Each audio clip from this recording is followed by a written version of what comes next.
and then the civilian aircraft will depart and the Alpha San will go into their full display routine. So coming in from the right, ladies and gentlemen, the A380 of Emirates, and below it the 777, and behind them the National Aerobatic Team of the United Arab Emirates, Alpha San.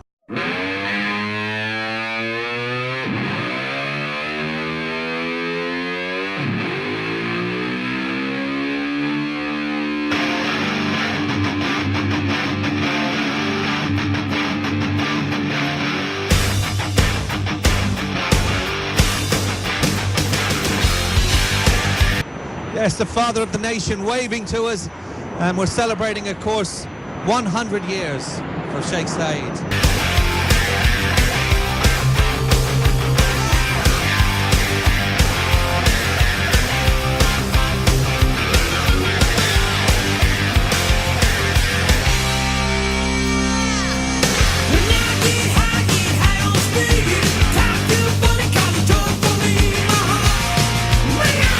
There is another anniversary, which is 100 years. Exactly. Do you know what is that? It's 100 years Sheikh Zayed started. Yeah, the livery on the Airbus 380. They've written something about 100 year. I think it's not 100 year. It's the 100th aircraft of the Airbus 380.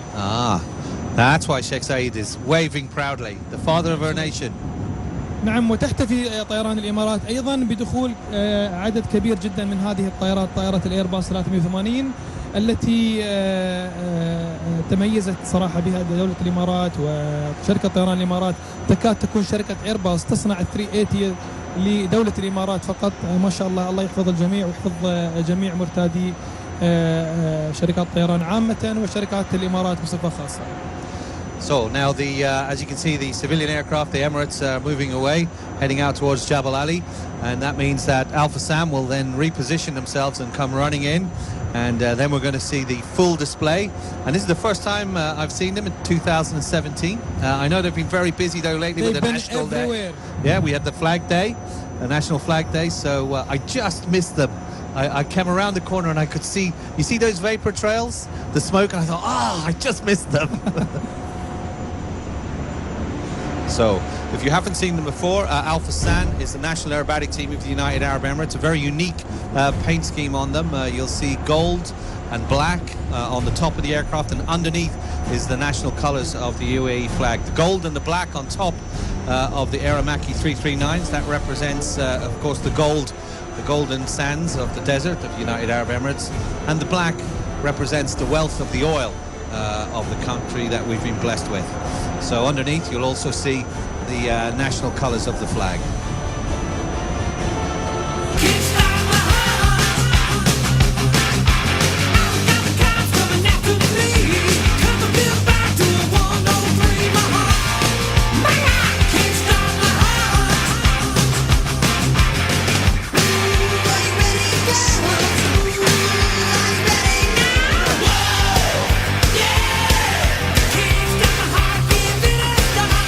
So we have three of the aircraft that are coming into land in the landing configuration, and even when it comes to landing, the Alpha Sam will do it in style, because as you can see, they're going to land as a three-ship. And then running in behind them, the others aircraft, these Aramaki MB339s, originally designed as an advanced trainer and a very stable platform. You'll see that unlike most jet aircraft that have swept wings, these aircraft have straight wings, so they give you a very good, stable ride throughout the speed envelope. And you'll see them as they come and line up at the runway to land even, that they're very, very stable. So we're going to see more of them later on, but right now they're coming into land. That leaves us space for the next item on the flying list, which is the F-16 from the United Arab Emirates Air Force.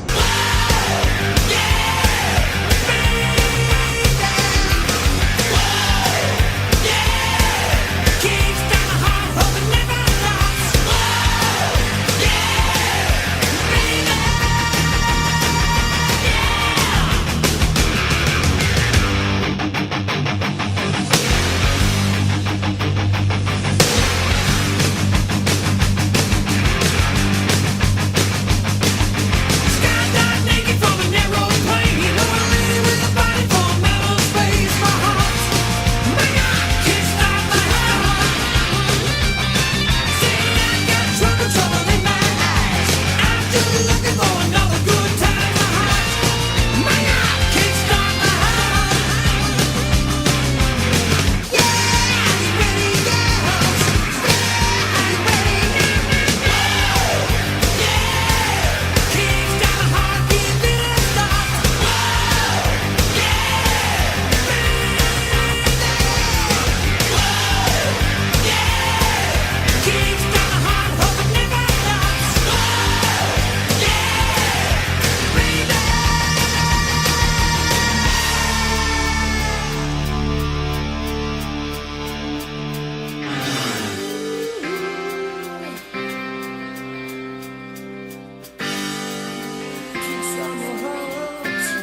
And there you go, the very distinctive sound of the General Electric F110 engine in full afterburn as it goes into the vertical.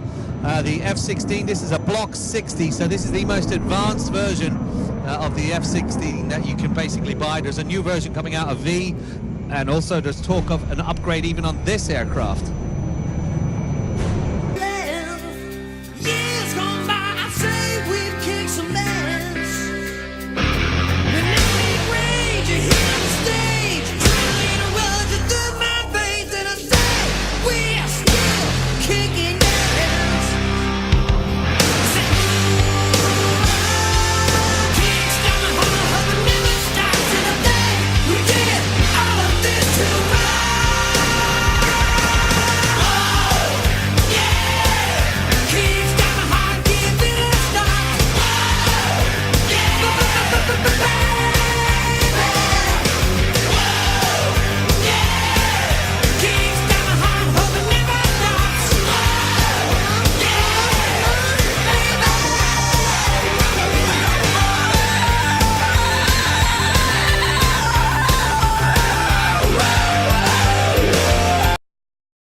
Absolutely, this General Electric F100 engine will produce over 32,000 pounds of thrust for the General Dynamics F16. That's more than a what we call 1-to-1 ratio, so it can actually go into the vertical and accelerate straight up.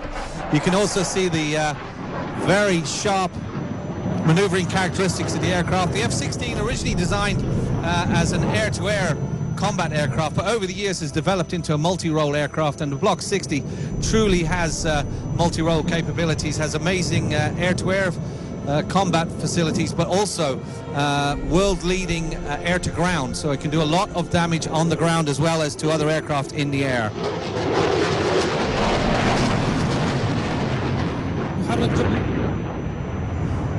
The radar on board is an AGA's 85, and that gives you the capability to track multiple threats at the same time, again both land and ground based and air based.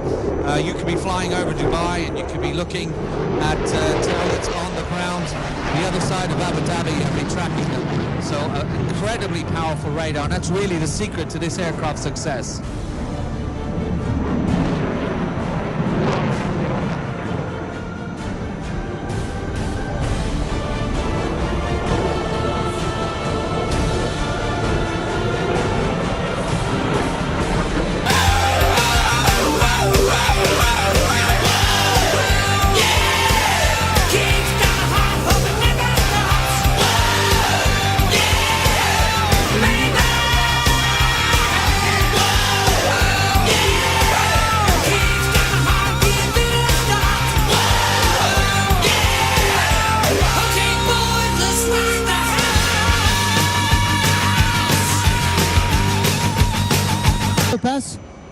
Absolutely, we'll get to see this fly-by-wire characteristics now, where the computer is going to help the pilot.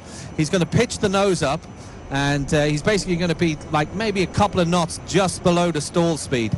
So the aircraft is at maximum alpha now. The air flowing over the wing is just generating enough power to keep it flying, and the computer is shouting at him, stall, stall, stall, stall, stall, I guarantee you, as he's coming in. So the computer doesn't like it, but the aircraft can do it, and it'll make sure he won't do any damage. And then he'll just power up, push his left hand forward, and that General Electric engine will start pushing the whole of the bulk of the aircraft back up to a decent speed.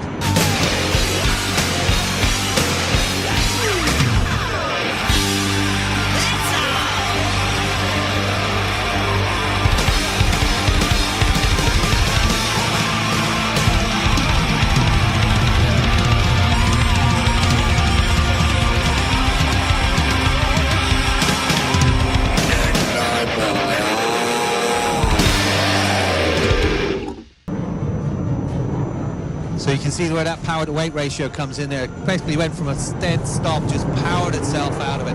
Over $3 billion spent in the development of this aircraft, and that was by the UAE Air Force, who now have royalties all around the world. So when they sell this technology on, they're actually getting their money back.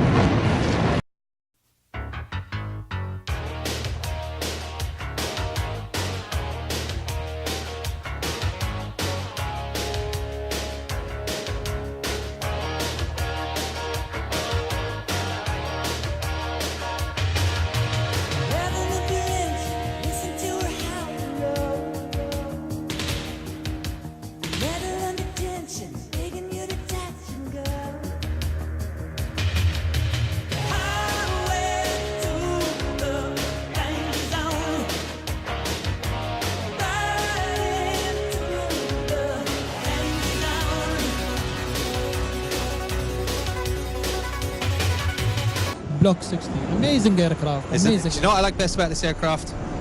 The pilot seat, because you're sort of laying back a little bit. It's a bit like an armchair. It's like you're sitting in your TV station, and what they do is they pivot the pilot back because they don't want that G-load going straight down his spine. So you almost, it's like you're in a very comfortable chair sitting with about 30 degrees of rake at the back, and that really helps when you're in those high G turns instead of that massive G-load going straight down your back. So you'll see now the landing light on, the tricycle undercarriage coming up, and as he lines up for the runway, that was the United Arab Emirates Air Force F-16 Block 60, the Desert Falcon.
The Mirage 2000-9. Absolutely, and this is another unique creation for the United Arab Emirates Air Force. The Air Force themselves heavily involved in the development of the Mirage 2000 to what's called the Mirage 2000-9. It's got a fantastic radar on it, again like the Block 60 F-16. Gives it amazing air-to-ground capabilities, can strike targets many miles away, and also can coordinate with the F-16 for ground attack as well. So they have links where they can talk with each other. And of course the very distinctive shape of that big delta wing as well produces a lot of lift, so also provides a big area to carry a lot of ordnance. So here coming in from the left, the Mirage 2000-9. Yes, sir.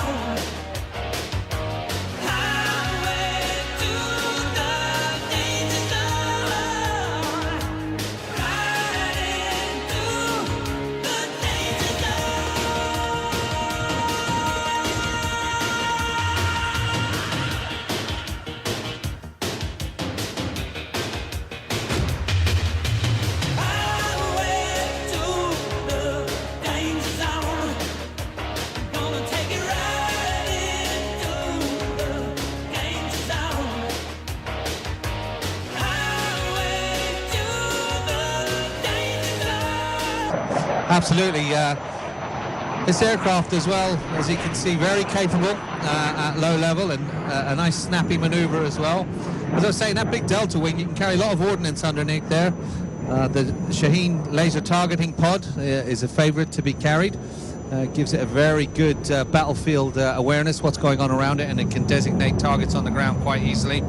Also carries a lot of strike weapons down there as well. It has the equivalent of the Apache missile on board, called the Shaheen, the Black Shaheen, and that's a very capable missile.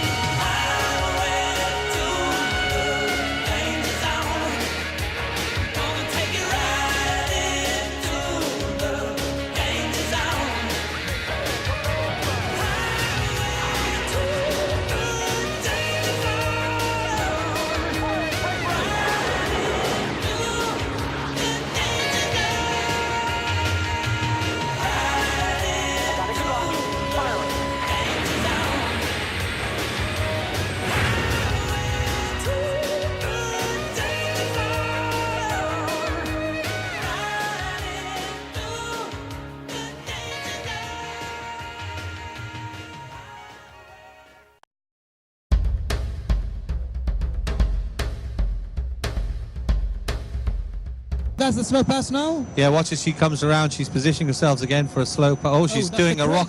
Yeah, crazy roll. A rock and roll, we call this. The aircraft, as you can see, very maneuverable, even at slow speeds. And also, I don't know if you can make it out, but it's actually got leading edge slats. And you can see on the front of the wing, running down from the root all the way back to the base of the aircraft.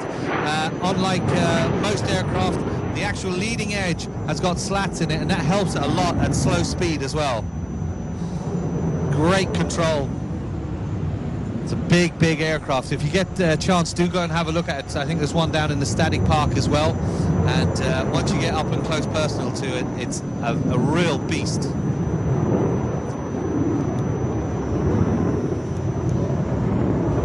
We are very happy that this pilot he's doing this for the first time ever in Dubai Air Show.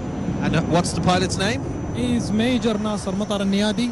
Okay. And he's one of those pilots who've been graduated from KBZ. Oh, look at this. This is horrible. This is called an outside roll. And basically, instead of that positive G that's pushing you down into the seat, now he's experiencing negative G. So it's like sucking him out. So his harness is trying to keep him from being sucked out of the aircraft. Very uncomfortable maneuver.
Roll and then up into the vertical. Now we see the aircraft just punch through the sky.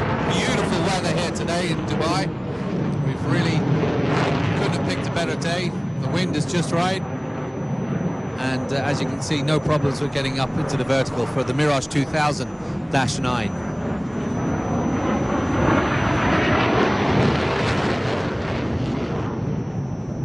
I think it's fair to say that these aircraft are now coming towards the retirement age.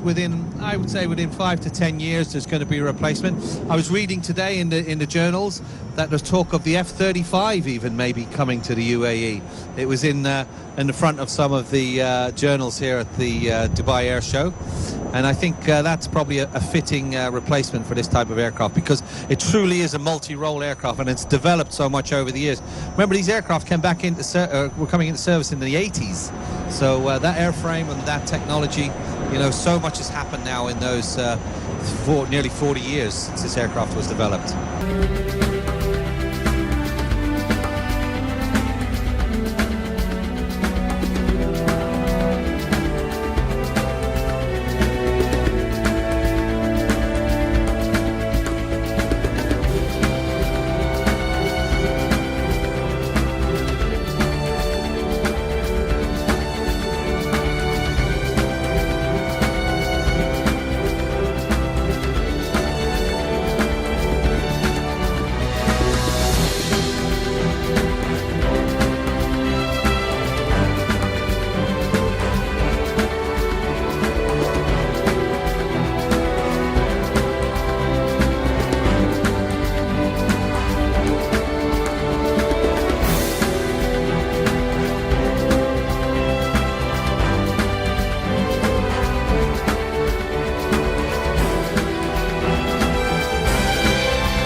Russian Knights coming now. Absolutely. We've got to say a big hello to our Russian visitors. Как дела? Я ирландец, говорю по-русски. And we welcome the Russian Knights, or we've got to practice this in Russian, okay? It's Русский витятsi. Русский витятsi. Yeah? Давай. Okay. So the Russian Knights are here. First time I've seen them. Again, another first here for the Dubai 2017 air show. And of course flying the Sukhoi Su-30s. I've got to practice my Russian pronunciation. It's Sukhoi. Even though there's a K in there, apparently you don't pronounce the K. It's Sukhoi.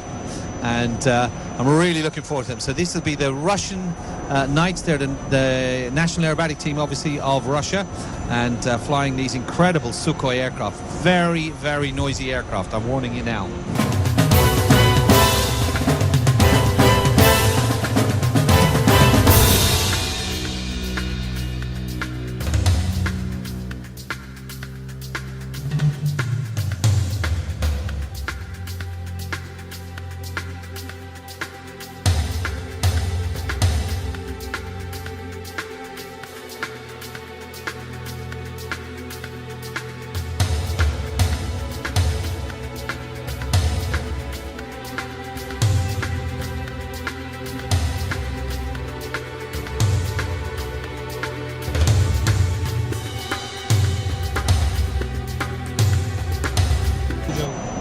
So here they come in from the left now, ladies and gentlemen, straight into the vertical. It's the Russian Knights in the Sukhoi Su-30s.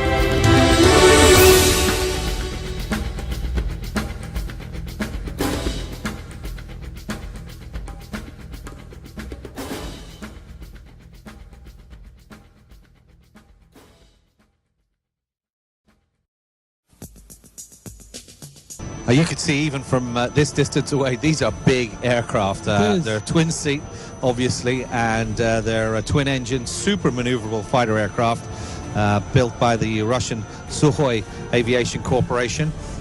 It's a multi-role, all-weather, air-to-air, air-to-ground, deep interdiction aircraft as well, and a very, very capable. It's a development of the Sukhoi Su-27. And they've really tweaked this aircraft, and we'll see as they come back in its maneuverability, but don't be fooled by its very artistic fools. This aircraft is a real beast and a very capable aircraft.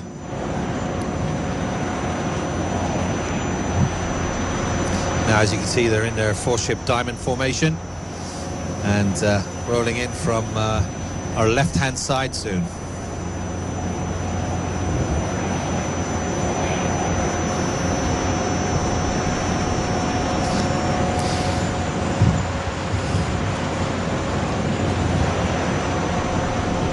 إذا سادة الكرام، يعود الفريق الآن على يسار المنصة في هذا التشكيل أو تشكيل الدايموند أو النجمة.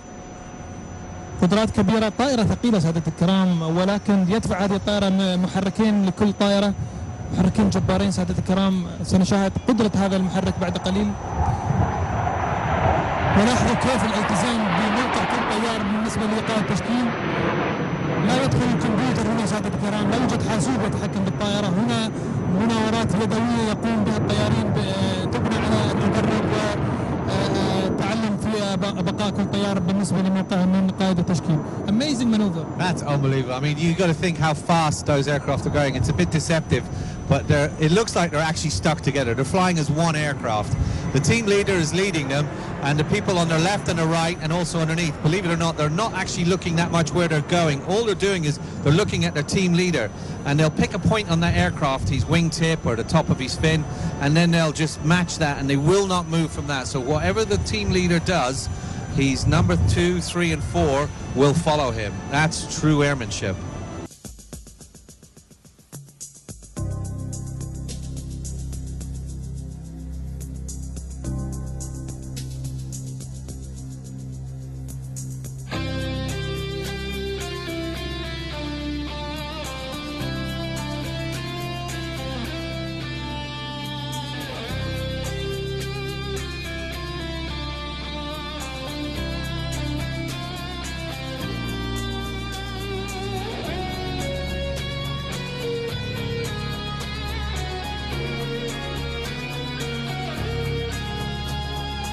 Absolutely, and again, now they're showing it at slow speed. As you can see, they've brought the aircraft right back down. They've throttled it down.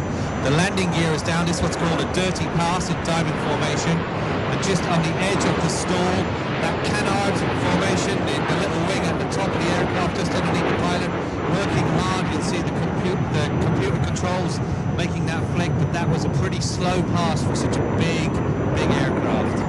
Now the landing gear going back up, they'll clean themselves up and start applying some power as they pull the aircraft away and build up some more speed. Still staying in a diamond formation.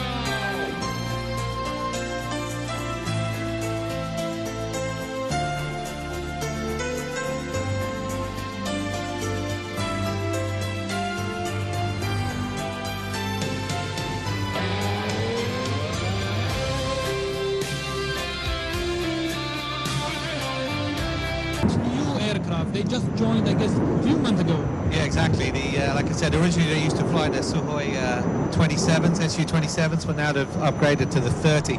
The 30 as well is becoming a very popular export, and it's an export success for Russia. It's been used around the world in many air forces now, and it's still being developed as a fourth generation aircraft. Now, watch the aircraft as they back to the left, holding that diamond formation. They'll be changing that soon. Look at that, Joe. That's amazing. It is. The guy's on he's number 3, who's on the right-hand side of the leader. He's working the hardest. What I used to do back in the day was if I had to formate on someone, I'd get a little bit of sticky tape and I'd put that in the window. Okay, I'd put that in the canopy, and I'd then keep that sticky tape on the other point of the aircraft so that I knew that if that dot was always on that aircraft, that I was in the right position. That's a little trick.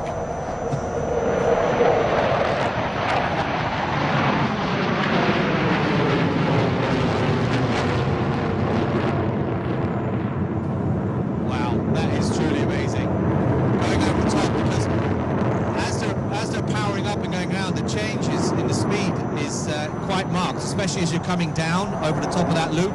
And there's no change at all in the aircraft's position. They're staying exactly the same. So imagine you were in a car with 3 of your friends and you just came over a very sharp hill and you tried to keep exactly the same speed. Well, imagine trying to do that with an aircraft that weighs like 30 tons and you're flying at like 200-300 miles an hour. That's amazing.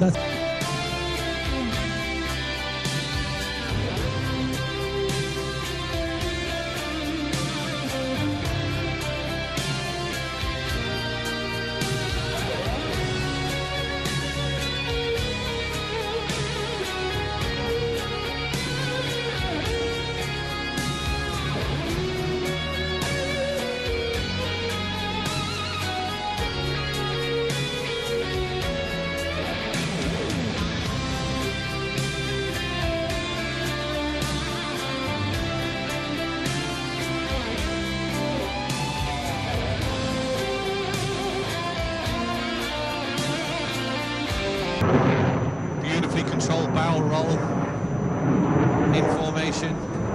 They really are flying like one wing.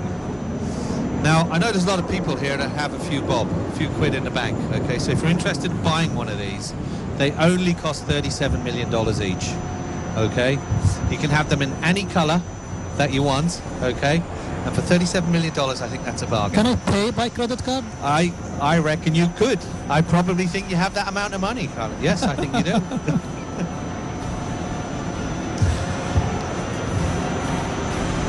إذا سادتي الكرام، تعود الآن الطائرات المميزة من فريق الفرسان الروس. هذا الفريق الذي شارك بهذه الطائرات الجديدة قبل معرض دوبي للطيران في معرض ماليزيا. يشارك الآن معنا هنا في معرض دوبي للطيران.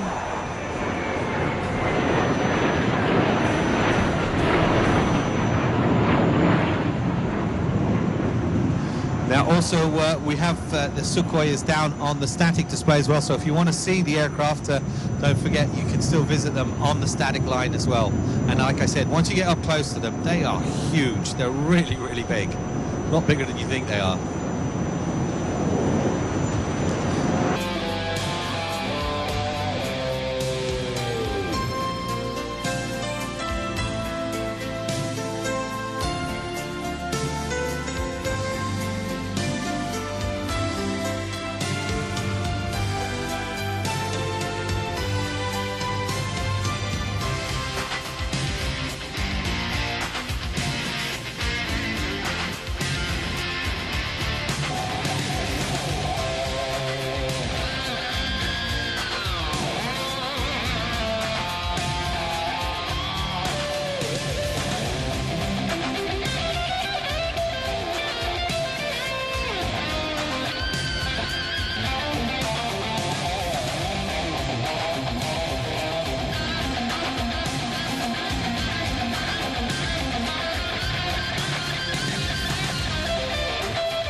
Aircraft for dogfight. Absolutely, you just saw it there, that maximum right turn.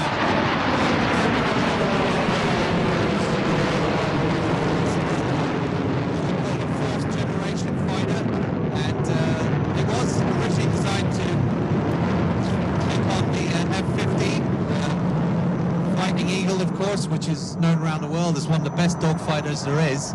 And as time moves on, already now Sukhoi have come up with another version, the Sukhoi 50, which is going to be a 5th generation fighter, and that aircraft is going to come up against the F-22, which we're going to see later on. The Raptor is going to be coming in, and also the F-34 and 35s. So the Sukhoi 30, like I said, is a 4th generation, and already they're marching out of the factory the 5th generations of this, the Sukhoi 50. We're expecting Sukhoi 35 also today. Yes, that's the next one up. That's the next one. Yeah, that's like a 4.5 generation fighter. Yes, yes. So now we've seen, I think, a lot of slow maneuvering with these aircraft. They seem to be building up a bit of speed. They need to go out, extend a little bit so they can line up on the center line. And now they'll start to light those engines behind them as they come through.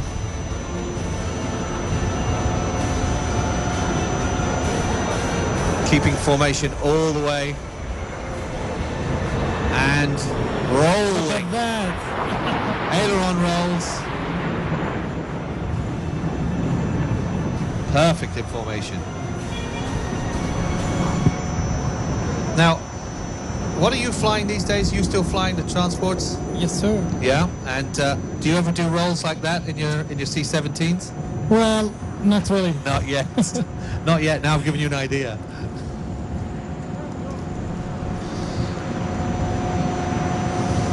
So the Russian delegation starts their first display here with the Russian Knights. We have more visitors from Russia later on in the shape of the Beriev, the B-200. We've also got 2 of their world-famous helicopters, the Mil-2 and the Mil-8. That's amazing participation. Yeah, exactly. I've never seen the Mil-2.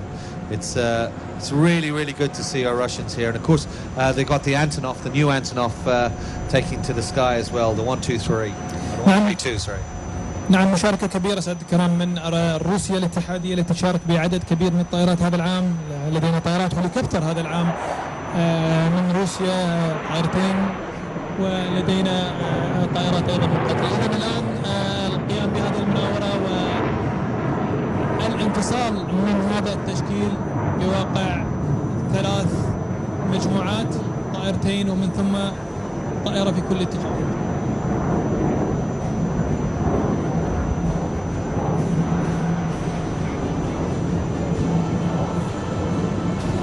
Well, the aircraft gone up into the vertical and then splitting apart. So number 1 and number 2 heading off to our right. And number 3 and number 4, they're extending out.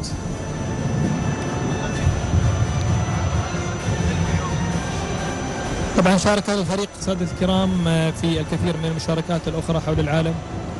شارك في الولايات المتحدة الأمريكية، شارك في كندا، شارك في البحرين، شارك في ماليزيا، والآن يشارك هنا لدينا في طبعا في دبي. So the team leader slow rolling the aircraft, and then number 2 sliding underneath in what's called mirror formation. It's like looking in the mirror. Exactly, it's a mirror. And do you think they're looking to each other now?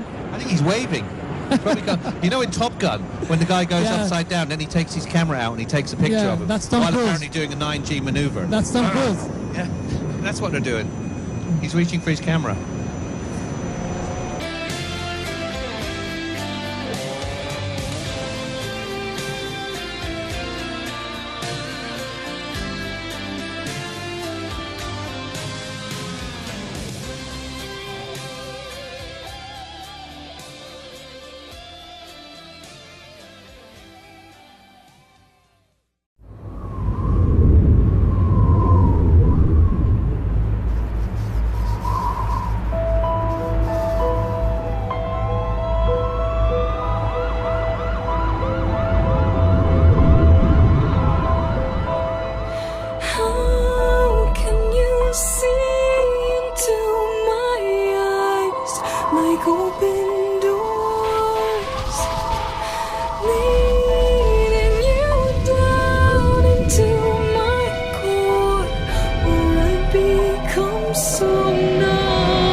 Absolutely. Look left, look right. Number 1, number 2 head on as they come hurtling towards each other and then rolling the aircraft. They'll be looking out for each other as they level off. Again, going in opposite directions. One right, one left.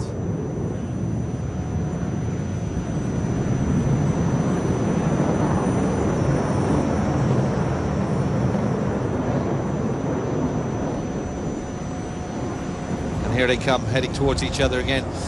Normally these aircraft, if they're in an operational role, they would probably even see each other. They'd be fighting on their radars and shooting at each other. But when they do get close, they're very, very maneuverable, such big aircraft. And you can see the roll rate is well over 300 degrees a second.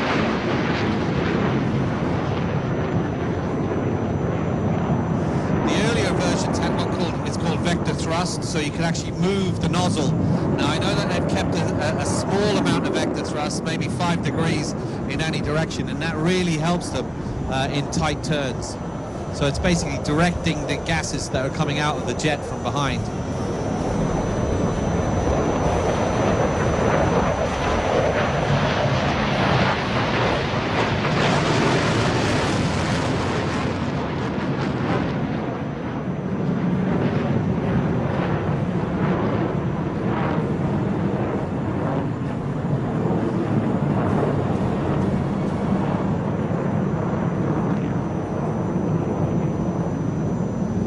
We saw our Haida aircraft. If you look up high into the sky, you can see the aircraft going into a flat spin.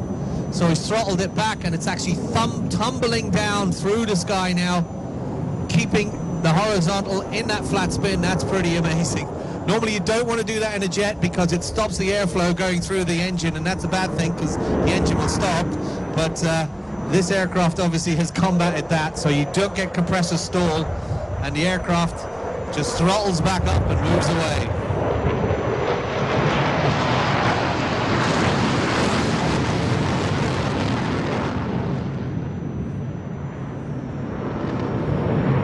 Yeah, that's a pretty scary maneuver. You really don't want to go into flat spin and then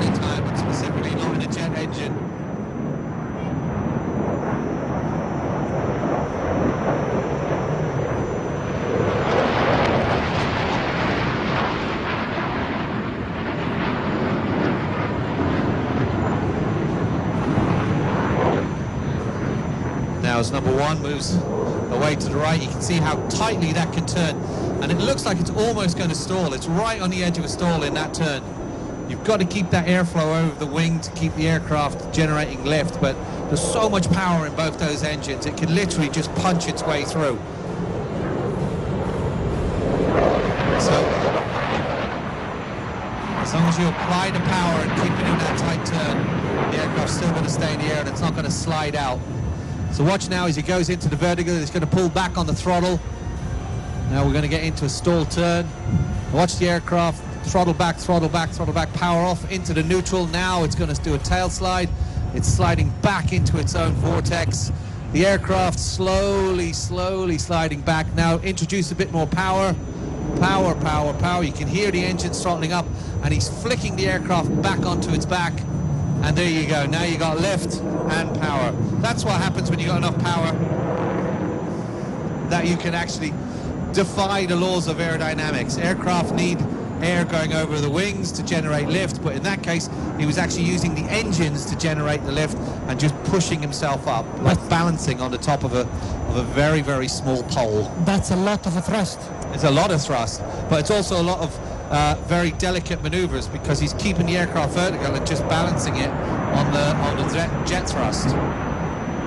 Very hard to do. Look at that. Look at that. Now that you should not be able to do. That's the thrust vector. That's just using the aircraft to turn within itself. Look at that, look at that. That's awesome. And now this is called the Cobra. I first saw this in Farnborough, and it was the first time a MiG-29 did it. That you can, and you cannot tell, I cannot tell you how shocking it was to see that. We thought, oh no, he's lost it, he's going to crash. Wake up, wake me up inside. Call my name and save me from the dark. Wake me up, bid my blood to run. I can't wake up before I come undone. Save me from the nothing I've become.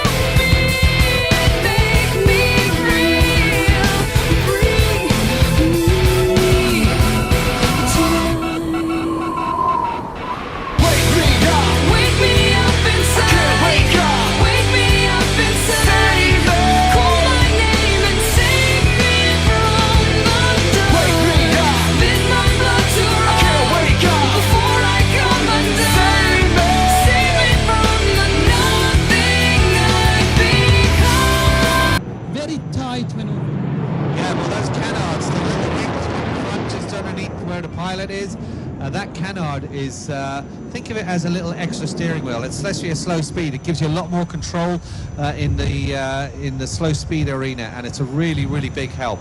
But you saw there a very good display of sheer power of the aircraft. Even though it's a big, big aircraft and the airframe itself weighs a lot, the engines themselves generate so much thrust that it's more than a one-to-one relationship, so that it can literally go into a hover. Amazing aircraft, the Sukhoi Su-30.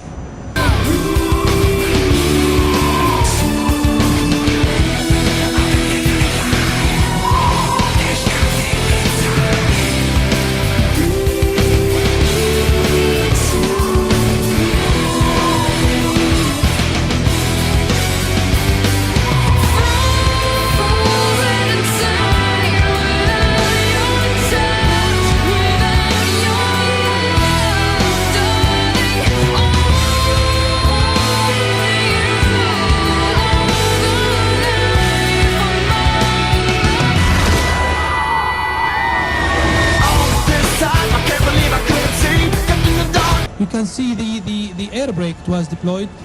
Yeah, absolutely. Well, we've got to recover the other three aircraft from the Russian Knights. You can see the second aircraft lining up.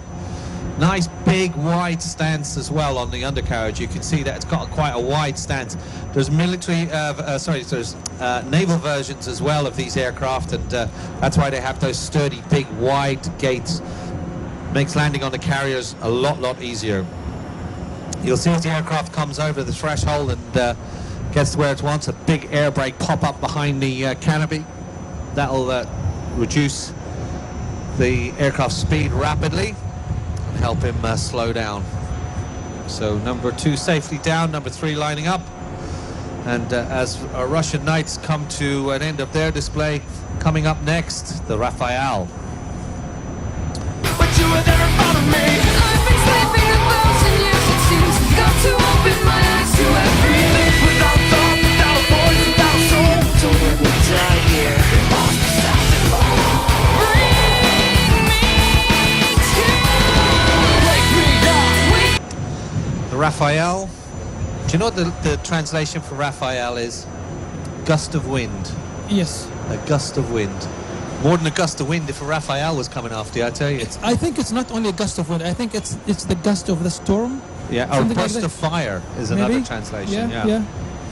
So, of course, the Raphael is the French multi-role aircraft, and twin-engine Canard, another Canard Delta design, multi-role fighter aircraft built by Dassault Aviation, and this aircraft performs air supremacy, interdiction, reconnaissance, ground support. Can also do anti-shipping. There's a naval version as well that serves with the French Navy. So a very capable multi-role aircraft.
Absolutely. You see coming from your left now, very distinctive set. And look how much, I don't want to say smaller, because it's quite a big aircraft, but look, in size relation to the Sukhoi one it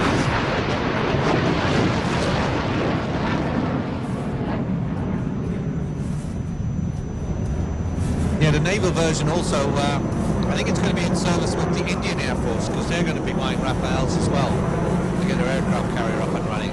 But you can see a very nimble aircraft straight up the height. Wow, he's got right up there very quickly as well. And then tumbling down.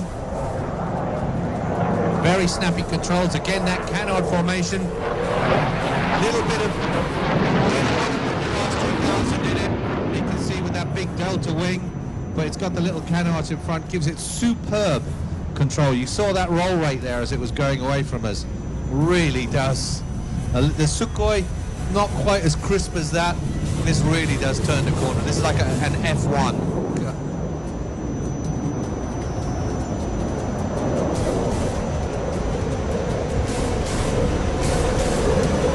Again, like the Mirage 2000, this has leading edge slats. Although they'd be fully retracted now, I think, going at this speed. It's only good at low speed, those leading edge slats. Very powerful radar, and as I said, it's multiple mission loads. Switch out attack, air-to-air, reconnaissance, you name it, this aircraft can do it. It has a package for it. Being constantly updated as well. different versions coming out as well. We were hoping to have later on as well its direct competitor, the Typhoon Eurofighter, but that aircraft very busy at the moment in the area, with the Luftwaffe and the RAF both in the region working hard. Now into inverted. Again, that negative G, that horrible feeling of being sucked out of the aircraft instead of being reassuringly pushed back into your seat. That time he was feeling this 5-point harness straining. Oh, bit of lame. So watch the aircraft as he's rolling around to the left now. Everything looking good. Yeah, aircraft is snap rolling into the vertical. He's keeping it upside down. And then on rolling out the other way. This aircraft has what's called direct voice input, so you can actually talk to the aircraft. I'd love to know what the voice sounds like. And you can select weaponry.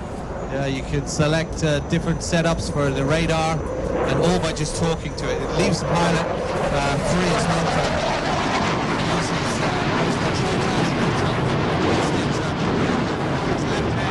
Not just controlling the power, but there's a lot of selections that he can do with just using his hand. So the combination of a voice control input and his left hand, basically he can multi-function at the same time. Also, the aircraft has the new weaponry with regards to the helmet-mounted camera system. So basically, wherever you're looking, wherever the helmet is pointing, that's where your weapons are pointing. You can even look down through the floor of your aircraft and see what's below you.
This is my last resort. Suffocation, no breathing. Don't give a fuck if I cut my arm bleeding. You can see the raw power of those Snecma M88 engines developing just over 11,000 pounds of thrust.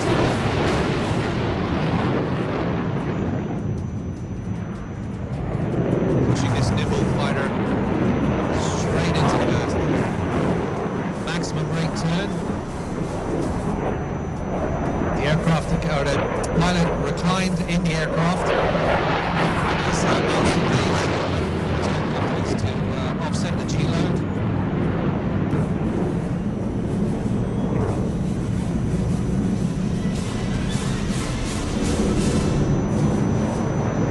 Wide array of armaments being able to carry it on that large delta wing as well.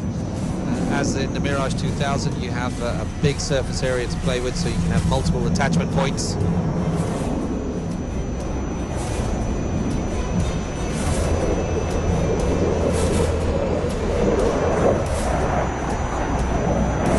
As you can see, the aircraft flying today fully clean, no weapons allowed. This display purpose. And that means you can really throw it as you can see, amazingly tight turns, even at that high speed. Whereas when you're going fast, like in a car, if you go fast around a corner, you're going to extend out. But it looks like this Raphael, even at speed, has no trouble doing those really tight turns.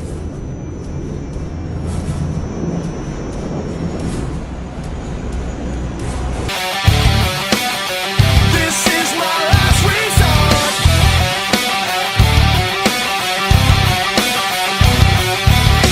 Cut my life into pieces. I reach my last resort. Suffocation, no breathing. Don't give a fuck if I cut my arm bleeding. Do you even care if I die bleeding? Would it be wrong? Would it be right? Ever took my life tonight? Chances are that I might. Mutilation out of sight. And I'm contemplating suicide. Cause I'm losing my sight, losing my mind. Wish somebody would tell me I'm fine. Losing my sight, losing my mind. Wish somebody would tell me.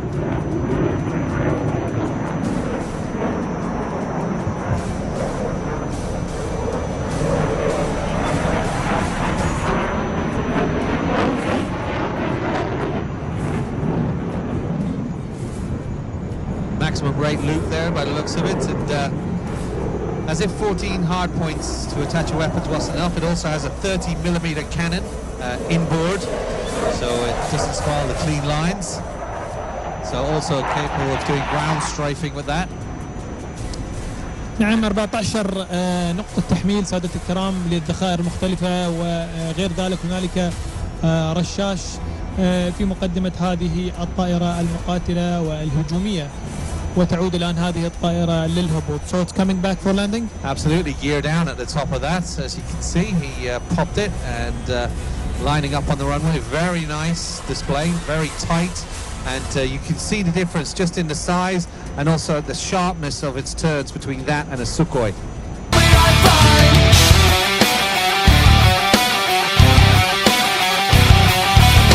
I never realized I was spread too thin, till it was too late and I was empty within.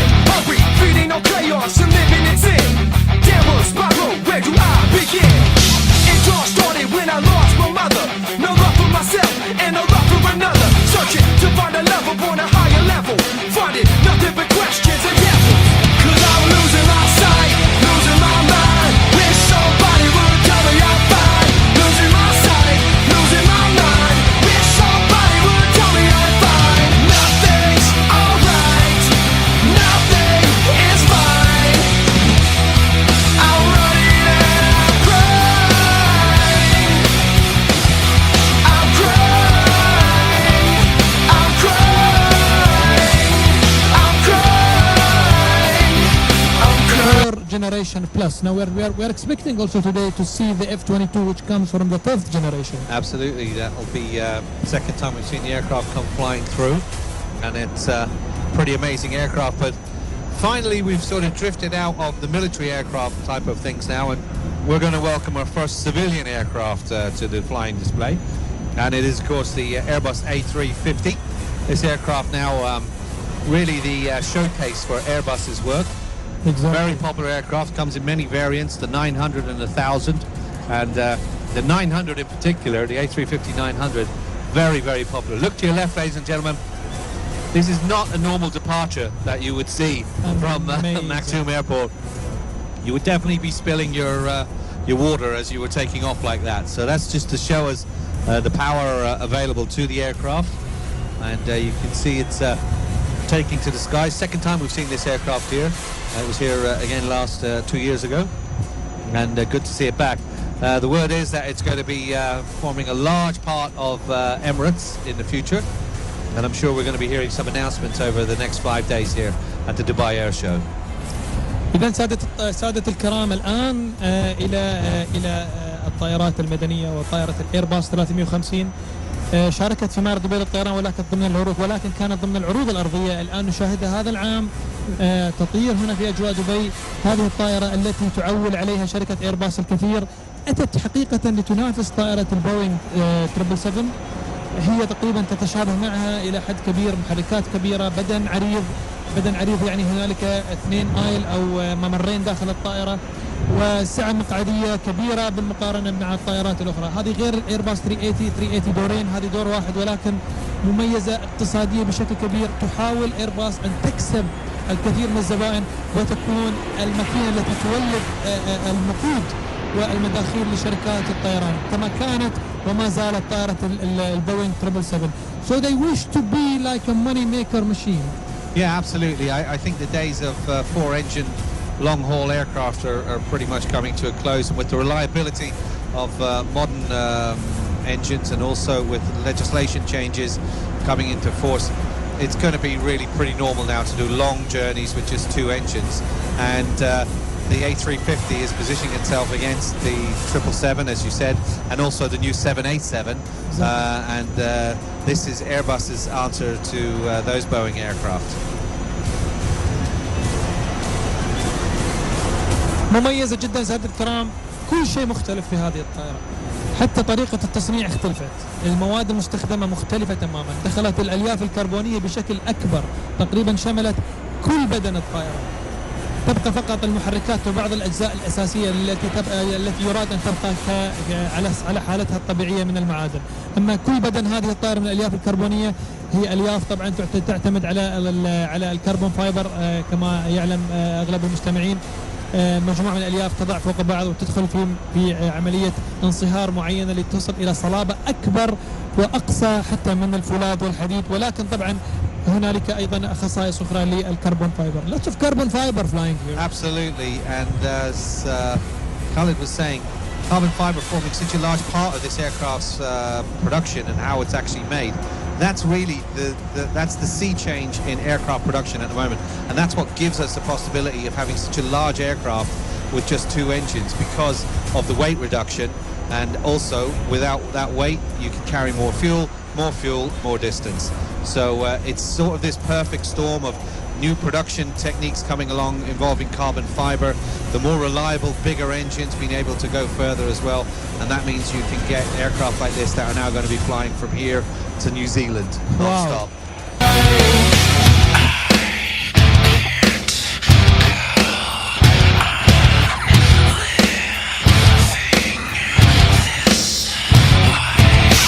Cut my life into pieces. This is my last resort. Suffocation, no breathing. Don't give a fuck if I cut my arm bleeding. Would it be wrong? Would it be right? If I took my life tonight, chances are that I might. Mutilation out of sight, and I contemplate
quiet.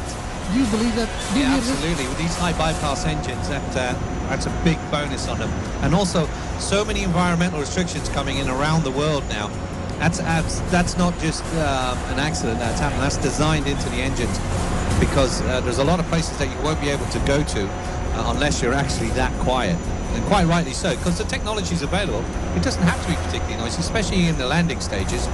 So, yeah, you're going to go full burn on takeoff, but coming into land, you'll see exactly how quiet these aircraft can be. You see this main gear down, big bogies underneath, just hanging down. It's got a nice stiff wind as well, this will help him. Look at that wing.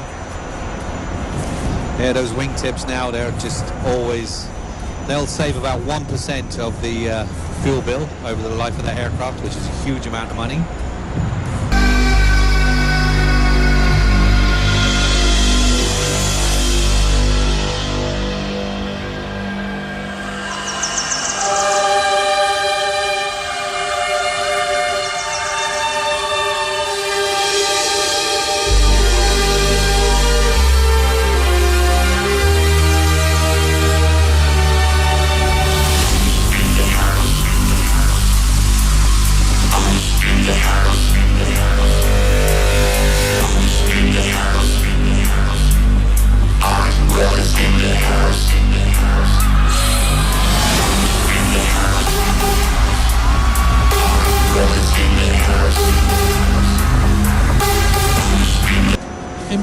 We are expecting the T129. Yeah, now this is a first for me as well, another first, and we're very welcome to have him here at the Dubai 2017 Air Show. And this is the first of our helicopters in our flying display today. The TAI, or Augusta Western as it was, the T129. It's a very capable attack helicopter, twin engine, tandem seat, multi-role, all-weather. It's based on the Augusta 129 platform, and you'll notice it, you'll recognize it immediately. And Turkish Aerospace Industries have partnered up with Augusta Western on it. And the helicopter is designed as an advanced attack and reconnaissance. Also works in hot and high environments, and that's perfect for out here, as you can imagine. It gets very hot. You can see the aircraft, very distinctive shape.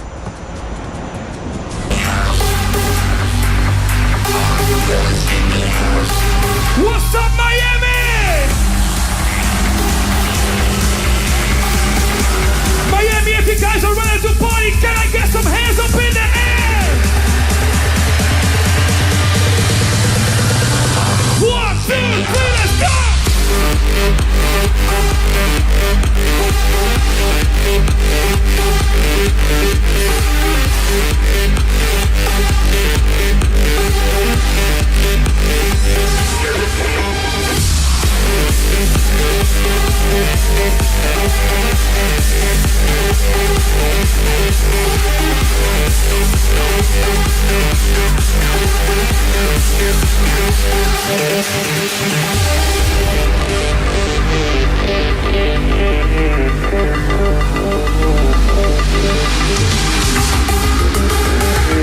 Once again, Miami, are you ready?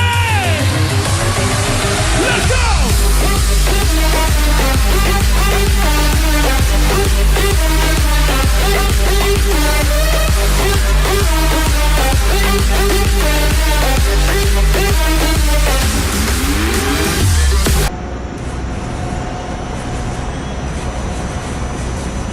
United Arab Emirates showing interest in this aircraft. As I said, it's very good in hot and high conditions, so would work well here. You can see that very pronounced gun at the front of it.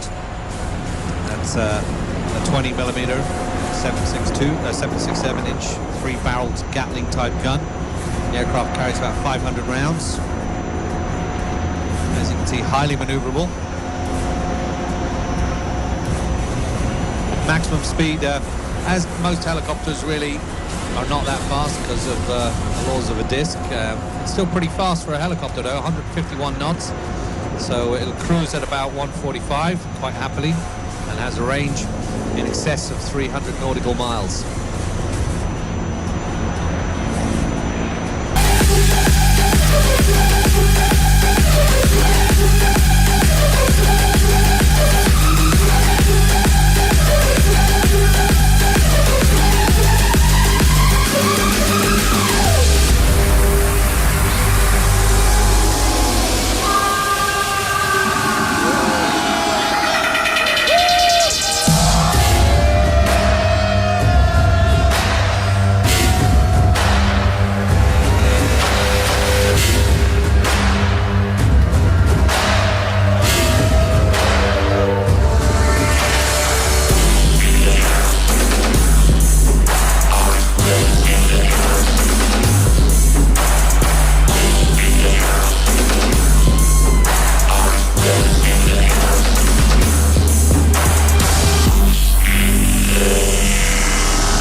So as well, it's carrying a 20mm cannon that has 4 hard points on there where it can carry rocket pods, multiple calibers. Also, of course, missiles, ubiquitous AGMs, the Hellfire missile being carried on there, Hydras, anti-tank, anti-armor, anti-personnel. Also has can carry a Stinger, so that gives it and a Sidewinder, an AM-9, so that gives it a certain air-to-air capability as well, so at least it can defend itself.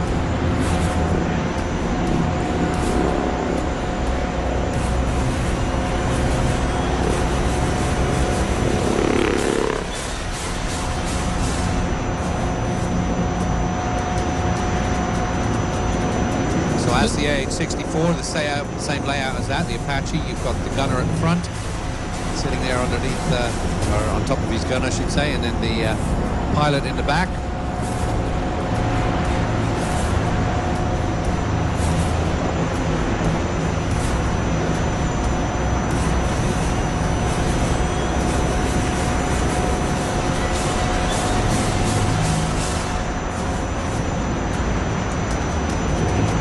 Aircraft will work in a pair, so you can have constant field of fire on whatever it is that you're interested in. That way, as you saw there, one aircraft would run in, strafe it, move out of its range, and then as that was moving out of the area of operation, the second aircraft will be coming in and applying fire. They're keeping constant fire on the enemy. These aircraft have actually saw action in Syria, so as part of the Turkish actions there, so it's a proven airframe at war.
Looks like our helicopter is down, so that means coming up, we've got a very special visitor coming in from the right-hand side. I'm going to hand you over to our United States Air Force commentator, who's going to take us through. Ladies and gentlemen, get ready for the F-22.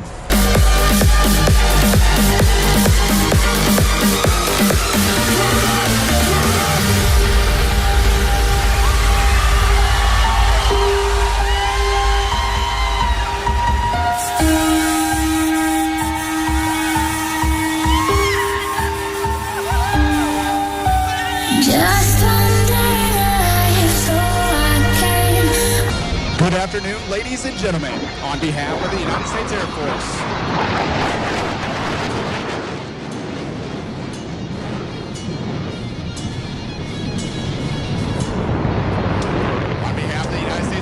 And its Chief of Staff, General David Goldsby. It's my distinct pleasure to describe for today the most technologically advanced fifth-generation fighter aircraft in the world.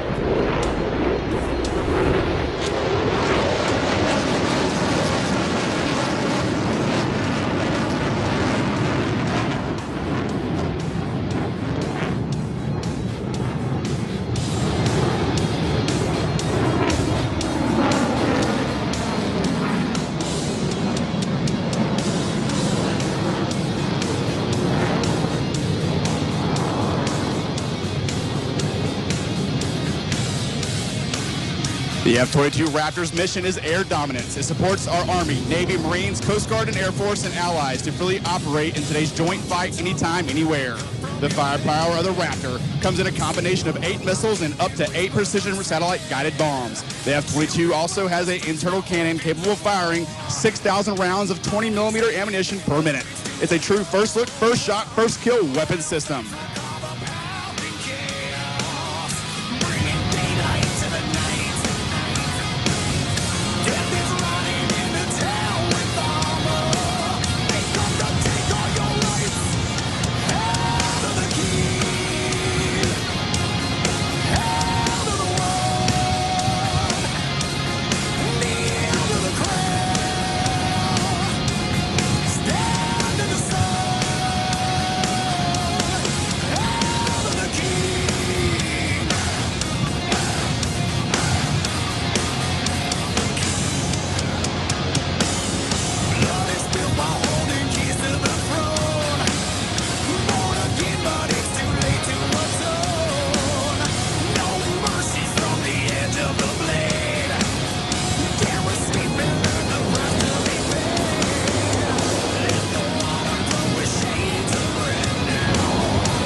Yeah, this is a really useful aircraft, the Antonov 132, and this aircraft has a long lineage history behind it. The Antonov's doing amazing work throughout the world, specifically obviously in Russia, but also in Africa, have a huge reputation for being extremely tough and reliable aircraft, and as you can see, quite maneuverable as well. These aircraft can get into very, very rough areas and tight as well. They can stop and take off in very short order as well.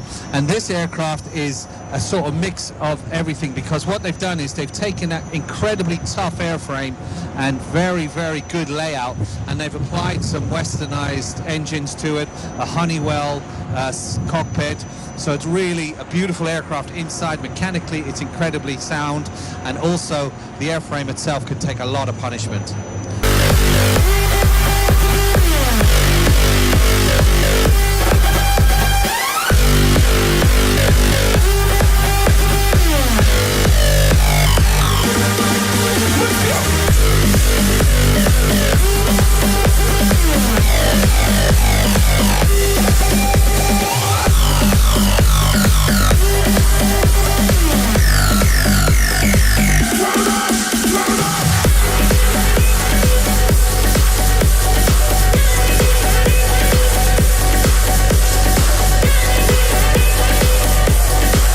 Absolutely, yeah. They're using Pratt & Whitney engines and also the Honeywell systems in the cockpit. And here we get a look at what's called a caisson approach, and this is where they come into a very short runway.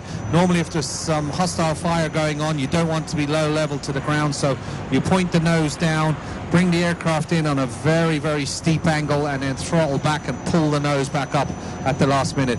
Named after the famous caisson siege in the Vietnam War. So the Antonov 132, wonderful aircraft, and also again that was on the static display earlier, so I'm sure you're going to be able to see it when it's on the ground as well. That aircraft has a very bright future. It has a very good future.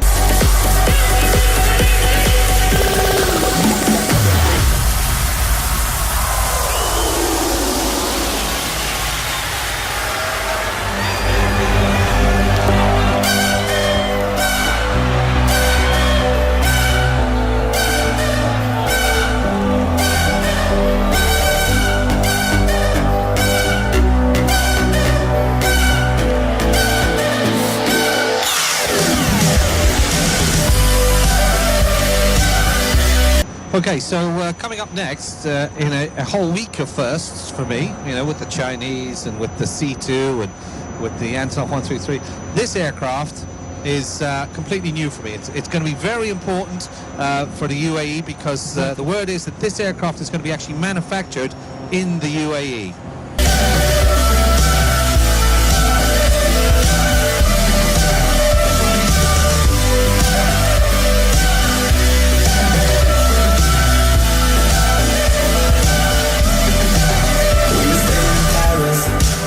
Get away from your parents, and I thought, wow, if I could take this in a shot right now, I don't think that we could work this out on the terrace.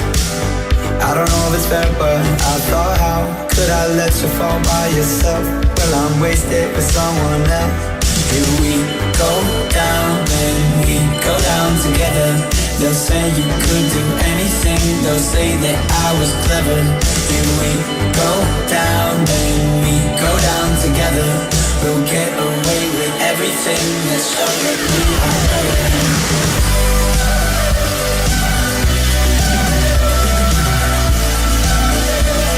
Let's show that we are better.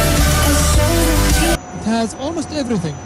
Yeah, absolutely. It's we have visitors here from Pilatus, and they'll be able to look at this aircraft and see a lot of the PC-9 in it, because the actual designer of this aircraft is the same guy, so Joseph, and he designed a PC-9 for Pilatus, and this aircraft is a bigger version of that. And when asked about this aircraft, he says it does everything the PC-9 does, but it's cheaper. Yes. Which is good.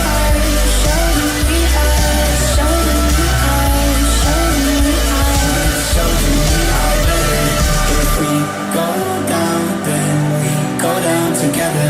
They'll say you could do anything, they'll say that I was clever.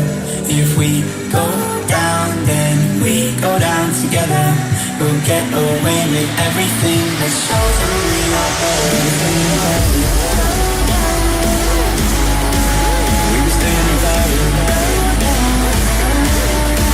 We were staying in Vegas. We were staying in Vegas. Let's show them we are better.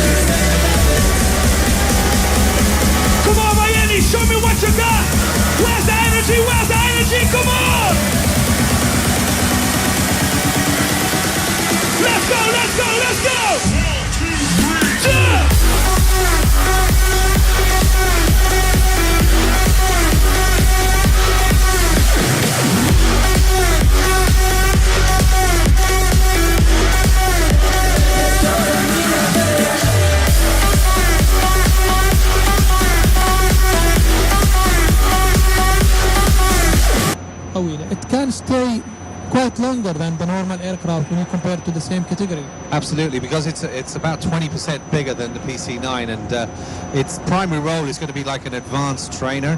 The B250, as it's going to be called, or the Dragon, the B250 Dragon, and much like the PC-9, you see the tandem seat layout. The pilot under instruction will be in the front cockpit, and the instructor behind him, slightly raised so you can see what's going on. But because it's got a bigger airframe, it's got more capacity for fuel. And as you were saying, it has a full avionics suite on board, and you can change the multifunctional displays, the MFDs, to represent the aircraft that the candidate or the cadet is going to be moving forward to. So that way you can recreate environments for the pilot. Also, you can actually simulate threats. You can simulate radar on the aircraft, so that you can do pretend dogfights, pretending it's being approached by a hostile aircraft. So as advanced and capable the aircraft is, the airframe and the engines, really the heart of it is the actual avionics on board, and that's going to be the key to this aircraft's success.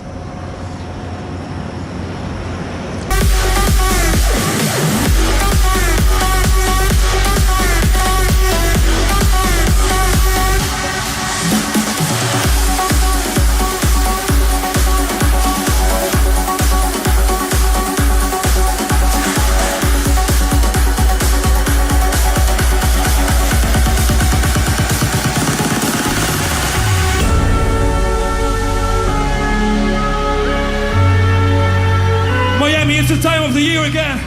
Who's ready for some new hardcore music? We are living on the run, like a legacy undone, shining brighter than the sun, 'cause we are legends, and we'll live on in memories on the pages of history. Forever you remember me, 'cause we are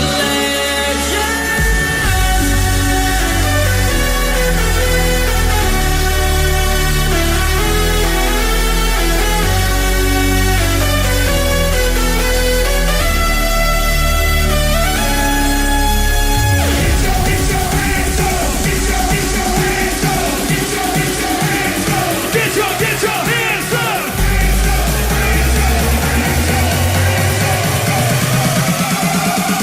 Put your hands up!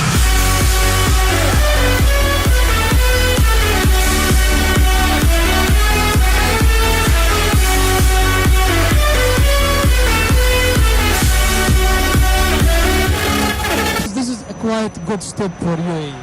Absolutely. This is the beginnings, I think, of a very successful partnership with the Brazilian aviation sector, and together they're going to produce a pretty important aircraft, and you know, you've got to start somewhere, and this could be it. Obviously, Mubadala heavily involved in making a lot of components for aircraft, so the natural step now is to actually move forward and start production of whole aircraft, and this is an ideal airframe to be working on. Of course, the UAE Air Force already has a long history of using Pilatus aircraft down in Al Ain, so I flew Pilatus. Yeah, I've flown a PC-9, so great aircraft, and you know, I think it's a really smart move on everybody's part.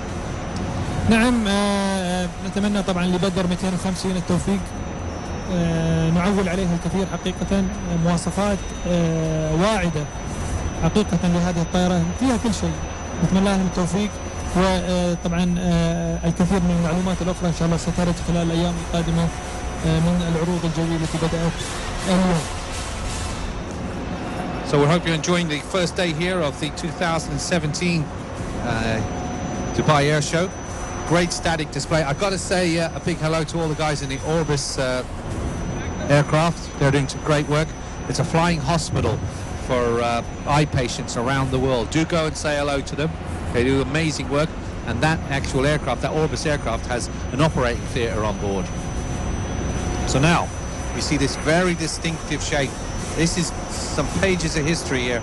This, ladies and gentlemen, is a Mil-2, one of the very first production aircraft out of the Soviet Union. It really is stepping back in time. and we're very, very pleased to have it here in Dubai Air Show 2017.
Absolutely, and the Russians knew that. The thing I like most about this aircraft is it's the only aircraft I've ever been to at an air show that's older than me. So that's a good thing. This originally flew in 1961. That was 5 years before I was born. I love this aircraft. Are you serious? Yeah, absolutely. So the original design was the Mill 1, which was basically the same airframe. It was based on what's called a Bristol Sycamore helicopter. I thought you were born before that. No. Are you sure? 66, yeah. So this aircraft is 5 years older than me. I love it. And it originally came with a piston engine, but then they soon realized that if you put a turbo shaft engine on, like a turbine, this will greatly increase the rotation of the blades, and also it's about half the weight. So that's where the Mill 2 came in. So it was quickly all the Mill 1s were re-engined, and they were given these new engines, and this is where we got the hoplite, as it was called by NATO at the time, the Mill 2. This really is a piece of engineering history. As I said, first flew in September of 1961, and then it was transferred to Poland, where most of them were built. But this was at a time when Poland was still very much under the influence of Russia.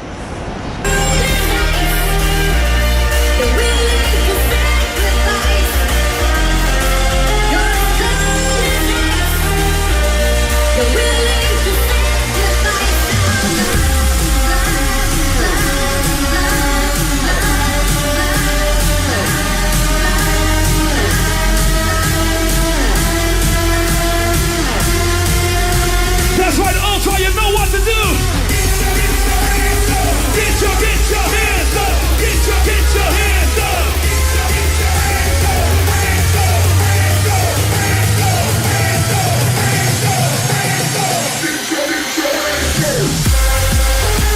Okay, now I can see on the runway on 30 that the Beriev 250 or 200 is lining up, and this again is in a day of firsts. This is one of the first times I've ever seen this aircraft. Only ever seen it in videos before. We're very welcome to have it here. A unique type of aircraft.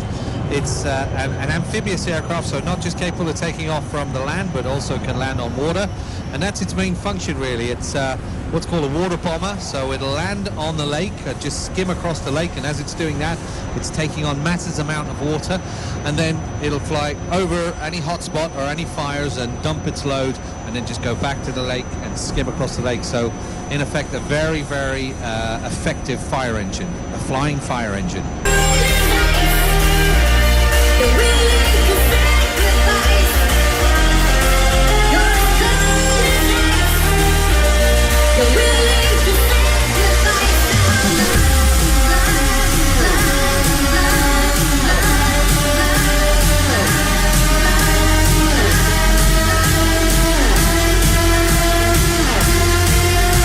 That's right, Ultra, you know what to do.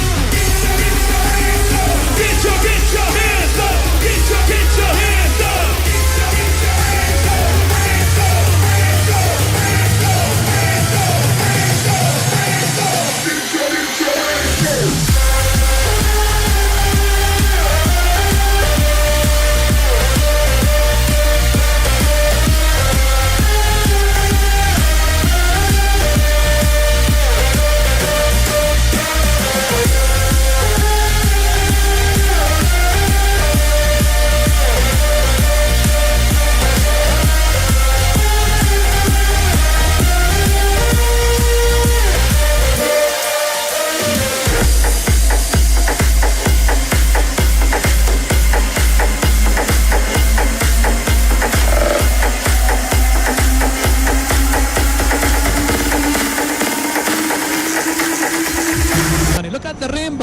the Beriev Rainbow. I've just renamed it the Beriev Rainbow. That's what we're going to call it from now on.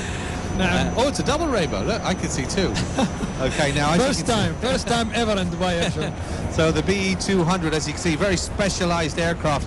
That's why its engines are up on top of its wings. So obviously you don't want wings below. You don't want engines below the wings if you're going to be flying over a lake and into it. It's got a full integrated avionics systems, the ARI 200M system. So very capable, good rate of climb as you'd expect, because you need that when you're fully loaded. So it generates a lot of lift. That water really does sort of slow it down. It can climb to a service ceiling of just over 8,000 meters. So 26,000 feet, fully pressurized cabin, all the rest of it, for when it's doing long transitions. Cruises at about just 350 miles an hour. Really, its main job is to get close to a fire and then just act like I said, a flying fire engine, where it's just doing a circuit. It can stay airborne for hours and hours just doing that, doing rotations. Crew of two, which is surprising. You think there'd probably be more given the repetitiveness of it, but no, it only has a crew of two, so pilot and co-pilot. سادة الكرام، هي مصنعة طبعا في روسيا. هذه الطائرة اسمها بيريف 200، تأتي من شركة جيورجيو بيريف. تعاون بين روسيا وأذربيجان. تستطيع أيضا هذه الطائرة أن تحمل الركاب، يعني لها قدرة أن تحمل ما يقارب 70 راكب، والتحليق بهم لمسافات تصل إلى 2000 كيلومتر. غير أنها لها قدرات طبعا للقيام طبعا بعمليات إخلاء الكوارث، سواء كانت الكوارث البحرية أو إطفاء الحرائق، حرائق الغابات أو الحرائق التي قد تتواجد في مناطق منكوبة. It can carry up to 86,000 pounds of water, but if you mix that with fire retardant, it's a bit like it makes the water sticky, and it's the stuff that you'd find in a fire extinguisher. Sometimes they mix it, so the Beriev has got an internal tank that you can actually fill it with fire retardant. Then it'll go and scoop up some water and it'll mix it together as it comes by. So if it doesn't mix, it cuts it down to about 37,000 pounds, but a very capable aircraft, as you can see.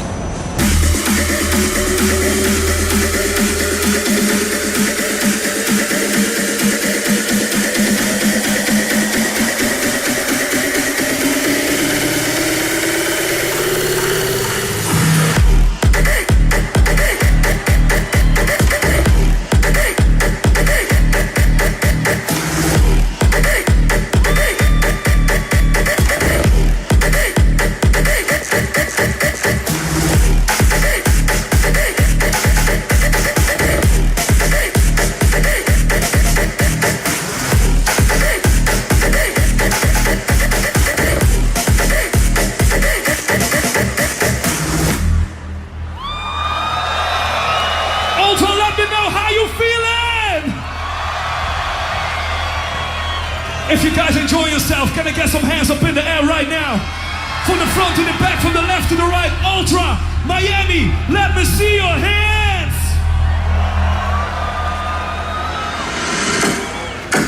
This landing gear under the water as well. Absolutely, I hear.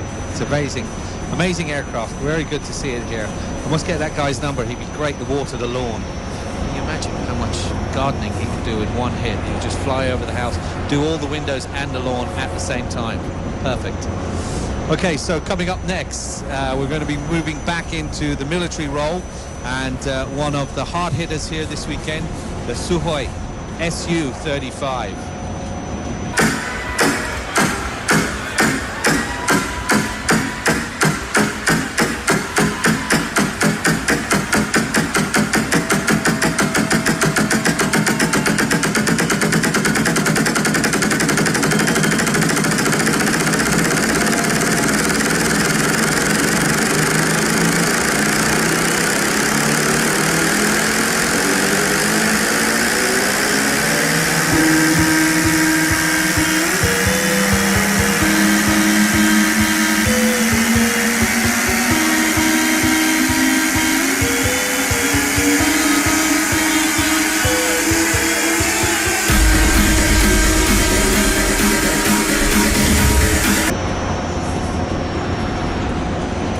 So as we wait for the Sukhoi to take out onto the runway, there I can see him lining up at the moment on runway 30 and brakes off, power on, as he starts rolling down the runway. This highly capable aircraft, very maneuverable, single-seater, twin-engine air defense fighter. It's a derivative of the Su-27. Let's watch this takeoff.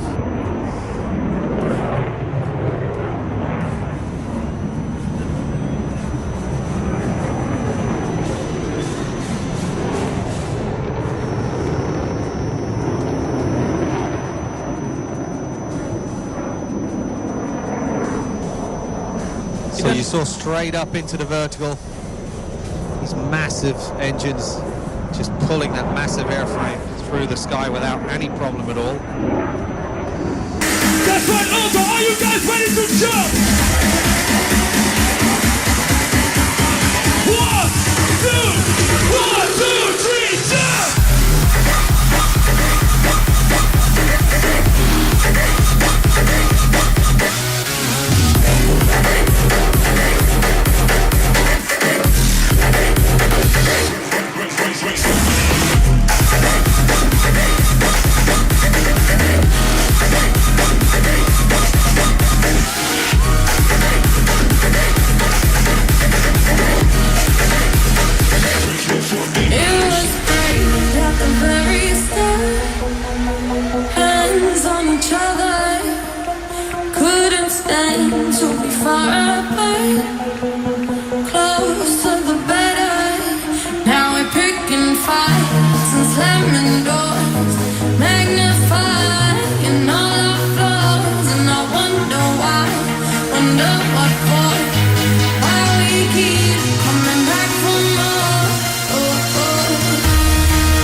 Massively noisy engines there.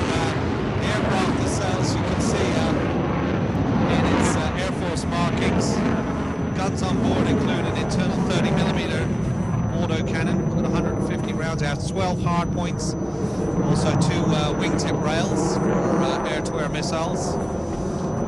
It has air-to-surface, air-to-air, anti-ship missile capability, also anti-radiation missiles. They're used for hunting down radars. Avionics is an IBIS E passive electronic scan array radar. So the aircraft is constantly looking in all directions like a big bubble all the way around it, and you can see that thrust vectoring working there as the aircraft turns within its own circumference, again sort of disobeying the laws of engine management when it comes to jet engines, because you want air flowing through it. Normally if you do that in a jet engine, it would stall the engine itself. But the Russians have gone way past that now. So the aircraft positioning on the B axis, up into the vertical. Just straight up and then flick the aircraft over on its back at the top. As I said, even at this side. Now watch as the aircraft comes down in a flat spin.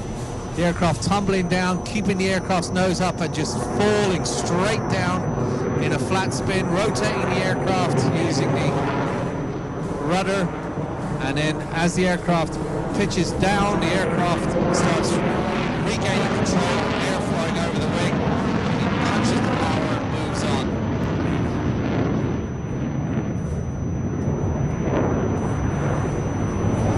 Amazing.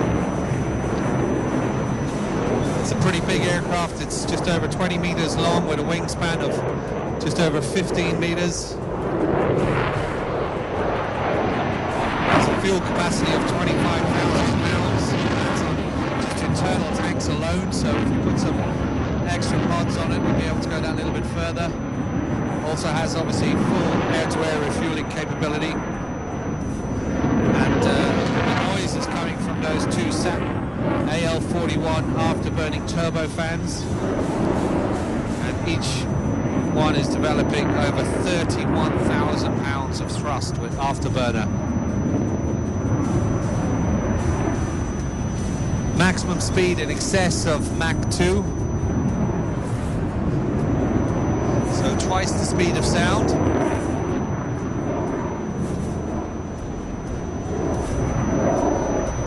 And as we're seeing here, also very capable at slow speed as well.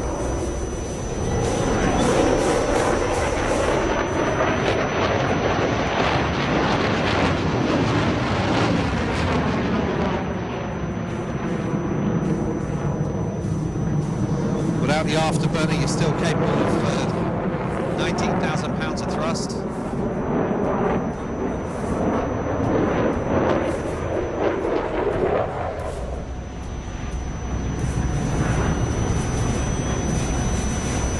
Now watch as the aircraft goes into the vertical. He's applying power, just touching it with his left hand and now pulling back on the power as the aircraft goes into a complete stall at the top.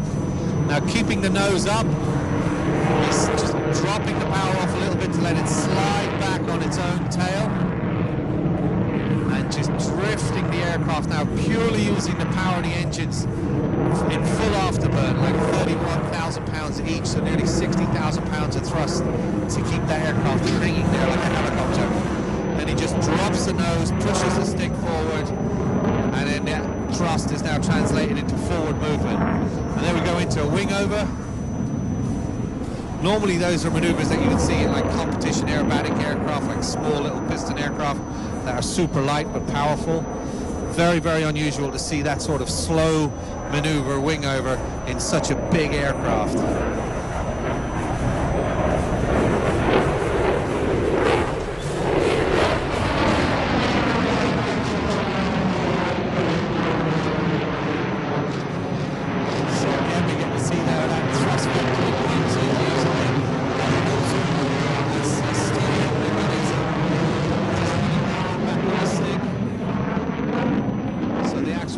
Coming out of the aircraft's engine is using it to direct the nose as well. Absolutely amazing. If we can do it at that slow speed, it can also do it at high speed, and that gives them a really good tight turning circle as well. So that looks like the display done now for the Sukhoi Su-35. His landing gear is down and he's rolling himself in, lining up on runway 30 here at Maktoum International Airport, where we're enjoying the beautiful sunshine in the UAE and the 2017 Dubai Air Show. Gear down. Nice to see a little bit of red there, right underneath the cockpit on the door for the nose wheel. A little bit of red from our Russians. So the aircraft's down safely. And that means next up in our flying display gives me a chance to actually tell you what else is coming on. And next will be the Griffin, the multi-role fighter from Sweden. Then after that we have the JF-17, multi-role aircraft from Pakistan and China. Then another helicopter from our Russian friends in the form of the Mil-8. Then the United States Air Force is here with the F-16. And then a Safet 03, which is a basic primary trainer. And then to close our show and the flying display at 5 o'clock will be August the 1st, the national aerobatic team of the Chinese Air Force. First time ever for me seeing the Chinese Air Force. Really looking forward to it. One of the highlights here of the 2017 Dubai Air Show. Don't forget, plenty to see on the ground as well. As I said, go visit the guys from Orbis. They're doing amazing work in that converted FedEx aircraft there, that DC-10. It's actually got an eye hospital on board that DC-10. They fly around the world. They're a charity, and not only do they help people regain their sight, but they're actually training the doctors. So what they do is they fly into town, they bring the doctors from the local hospital, and they show them how to do cataract operations, everything. The aircraft is amazing. So nice to have such a positive use of aviation. So go see them or go visit them on orbis.org, doing great work. They're here today and tomorrow all day, but then they've got to go because they're off saving eyesights around the world. So go visit the DC-10 of Orbis. So just waiting for air traffic to let the Griffin loose. Now, pretty successful aircraft this from Saab, JS-39 Griffin. I think we'd be hard pushed to call it a fourth generation fighter, but it's pretty much getting there. It's a very cost-effective aircraft for what it does. Punches way above its weight, and as you can see, it taking off now straight into inverted into a roll. And that horrible negative G.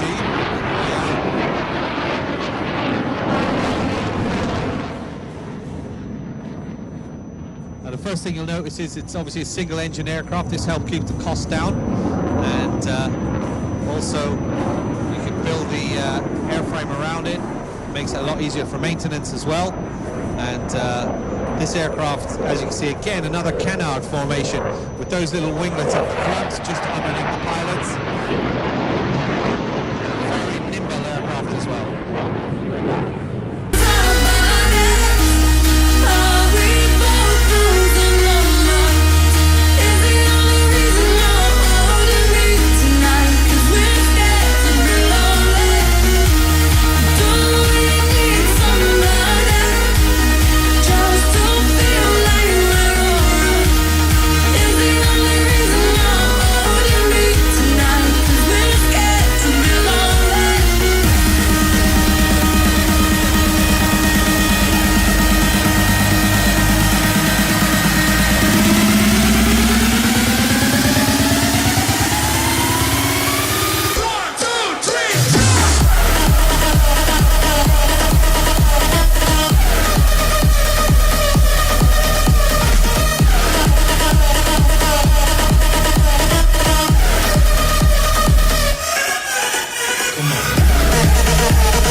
And also at the same time to give you an advanced training.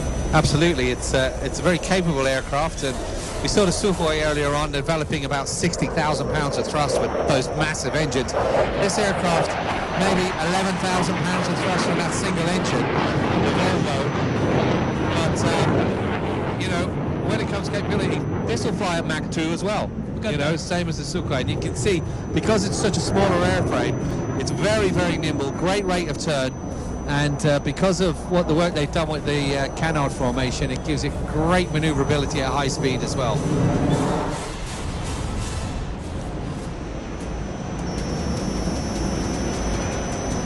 The Volvo RM12 afterburning engine is what's powering it. As I said, just over 11,000 pounds of thrust. More than enough for such a light airframe as well. Now watch as she comes bowling back down from height. We'll see that tight turn. Has a very complex flight control system that, as we'll see now in the slow flight envelope, as he brings the aircraft back. Have a look at the canards at the front of the aircraft, and you'll see them moving a lot as he pitches the aircraft up, giving it high alpha. And then the aircraft settle down into a slow pass. We'll drop the nose a little bit and then punch the power to move it, transition from that slow envelope to normal speed. Let me begin. I came to win, battle me, that's a sin. I won't ever slack up, okay, better back up. Try and play the role and you're the whole crew will act up. Get up, stand up, come on, throw your hands up if you got the feeling. Jump up, push the ceiling, monsters of fun plus. Someone's fucking jump, yo, I'll bust him in the eye. And then I'll take the punks out, feeling funky. Amps in the trunk and I got more rounds in this cops that are junkie. Don't let shot, shut up, I got props from the kids on the hood with my mom and my pops. I came to get down, I came to get down. So get out your seat and jump around, jump around.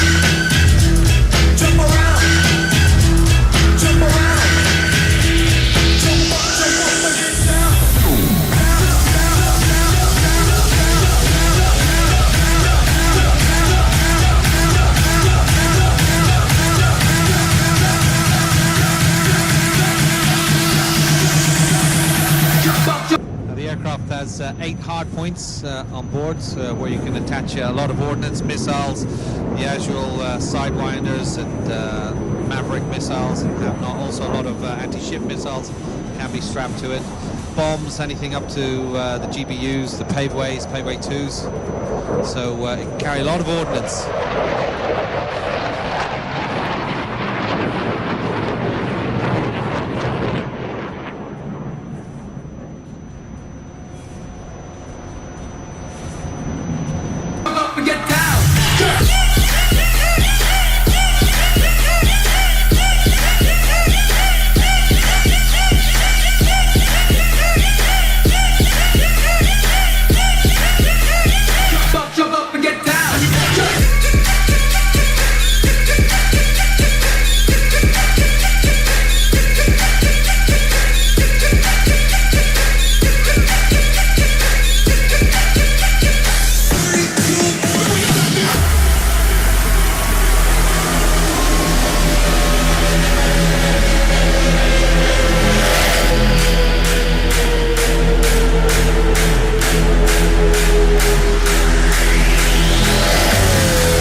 If you know the words, let me hear you sing along.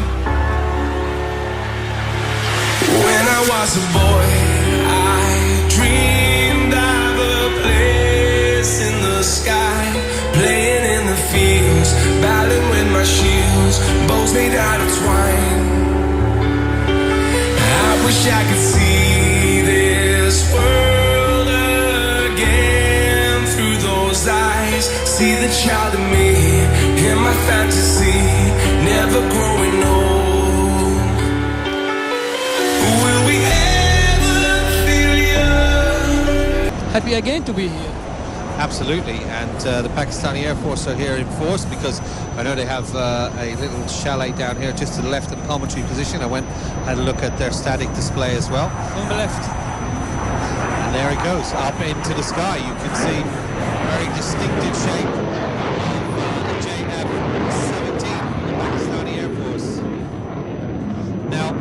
A canard here, but you can see that it's like a small delta wing with an extended wing route from the front, so it almost looks like it wants to be a canard, but they haven't quite cut the extended route. It has something from everyone.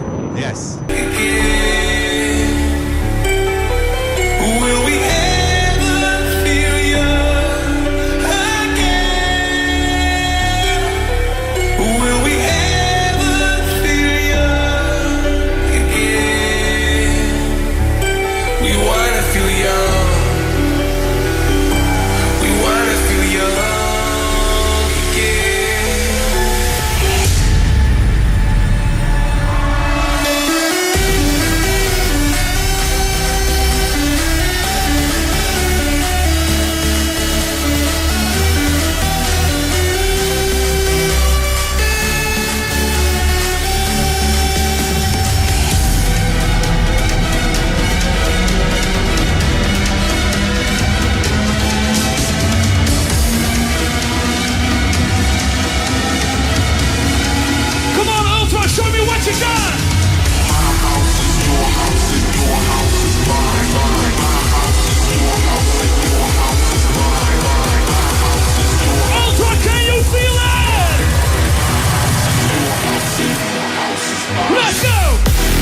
we just saw the Griffin earlier on, and that has pretty much the same power ratio here. Just over 11,000 pounds of thrust from what's in effect a Russian engine, a Kilmov Audi 93 afterburner.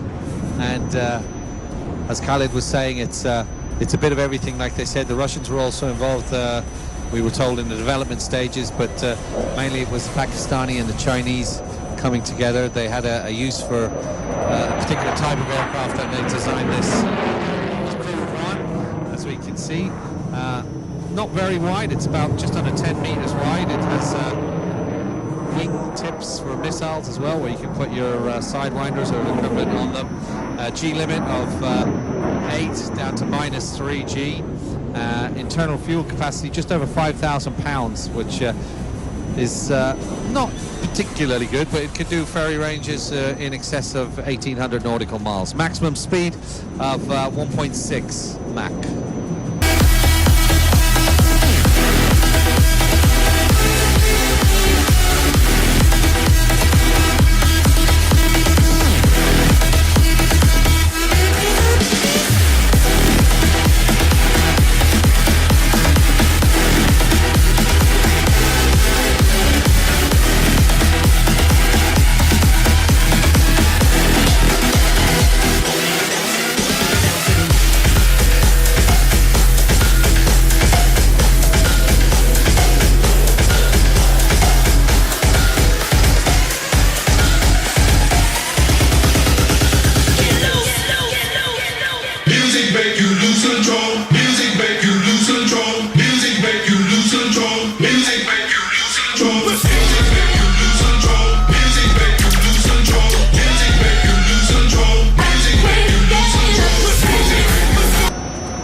They don't have the duel yet. Not yet. They're going to. Here we come. It's that safe. Running in from the right. One. Straight into the top now. This will be the next right turn. No, he's switching it back to an S turn. And then pulling hard back on the stick. So plus 8G is the maximum G load on that, so that circle will be a little bit wider than the stuff we saw with the Griffin and the Raphael, which is up to about 9 or 10G on the G meter, I would think.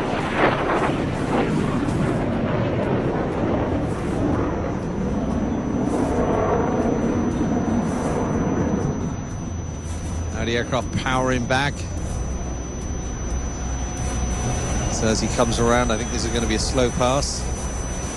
He's washing the speed off by sort of side-slipping it, letting it sink as well, and that'll wash his speed away. Now watch as he pulls the aircraft up, the nose up. High alpha attack, we call that.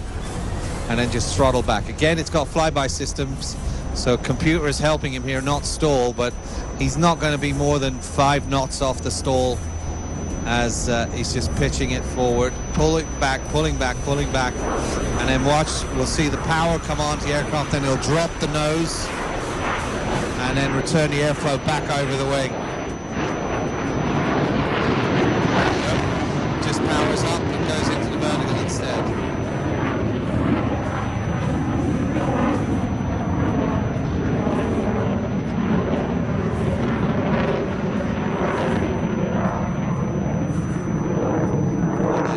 Top and light the candle as he comes back down. Now this aircraft serving, as we said, with the Pakistani Air Force, but also receives service in Nigeria and with the Miramar Air Force as well.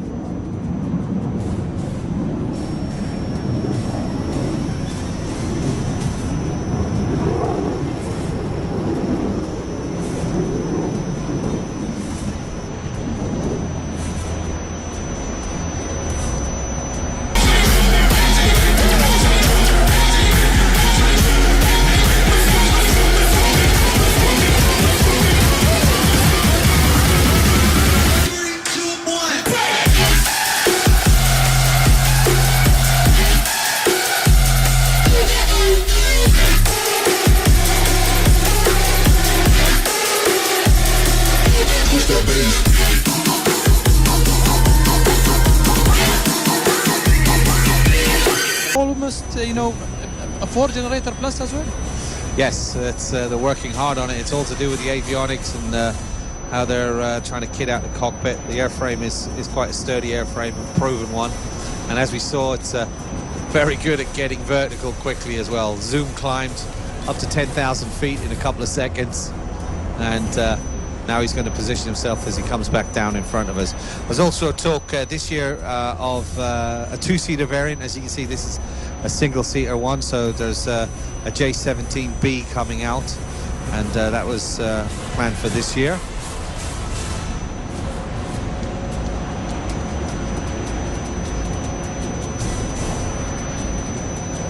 So we'll watch as he returns back downwind, and he'll be lining up soon for landing on runway 30. It gives us just enough time to tell you what else is coming up.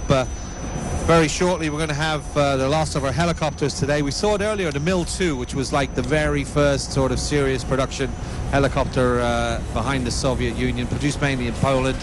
But next will be the Mil-8. And this aircraft, even today, is still used around the world. The Mil-8, a very sort of tough airframe, really much like the Mil-9. You'll see them a lot in Africa and doing great work around there, working with the UN. And the Mil brand is sort of synonymous with its robust, round-the-world airframe and simplicity of engineering as well.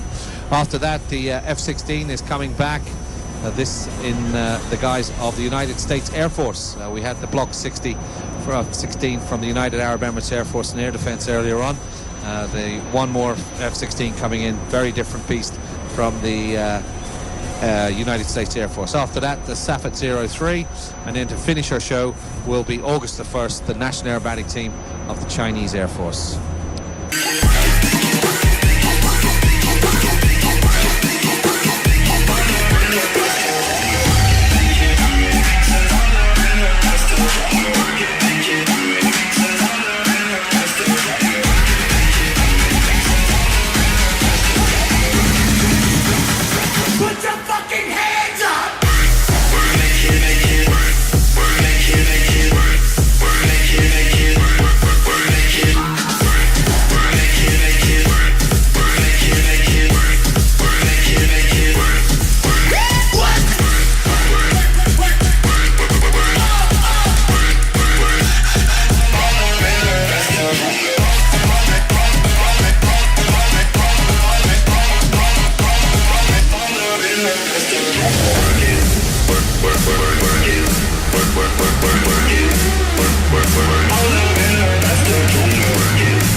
It's the first time for the Mil-8. Well, I've seen them many times before. I saw some in Africa and saw some in Afghanistan. So they're very, very popular. The crews work really hard, and you know, it's a sort of ubiquitous shape. It's when you think of helicopters, there's two helicopters. You think of the Bell or the Huey, and you think of the Mil-8. And this is a very simple design. Clamshell doors on the back means ease of loading in and out. It's very tough airframe. It can take a lot of punishment. It can land in some really nasty places. A good power to weight ratio as well with those big blades. So it's just been a success story. And as the story of the Mil-8 continues into 2017, upgrades galore, new avionics, new rotor heads, new engines. But the basic bones of the airframe itself has pretty much stayed the same.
This Khalid is the third most produced aircraft Yes. in the world I'm and just saying operated by that. 50 countries. So, you know, I mean, that says it all. You're obviously doing something right if you're up there. It's powered by two Kilmov TV3 turbo shafts, about 100, just under 2,000 shaft horsepower from each engine. Maximum speed of 140 knots, but it cruises at about 120, which is pretty average for big helicopters that size. Has a very good range, just under 400 miles. You can ferry it with ferry tanks up to nearly 600 miles and a service ceiling of 14,500 feet. So it can work up in those high mountain ranges as well.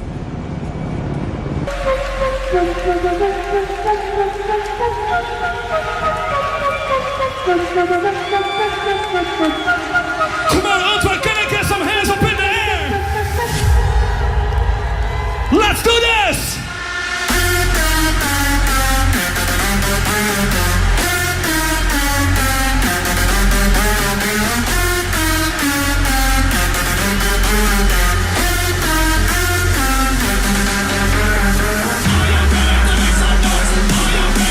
That's right, are you ready to make some noise?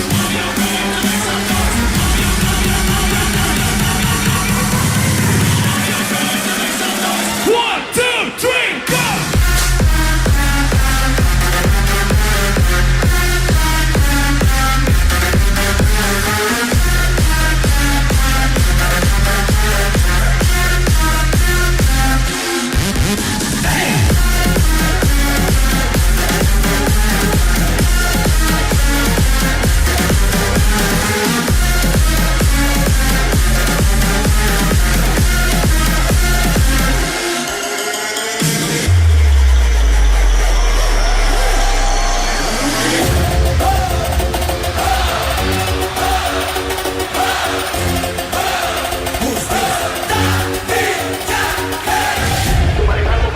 So the Mil 8, as I said, direct sort of descended from that Mil 2 we saw earlier on. You can see, especially around the nose section, its lineage. And we're very happy to have it here this weekend.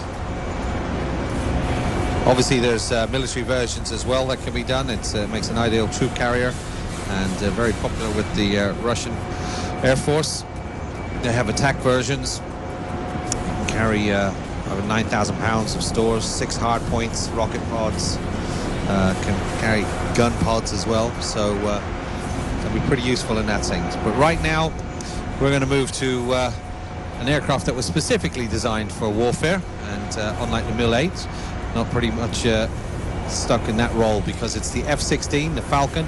And I'm going to hand this over to United States Air Force, and they're going to talk us through our next guest to the 2017 Dubai Air Show, the Fighting Falcon F-16. Thank you, sir.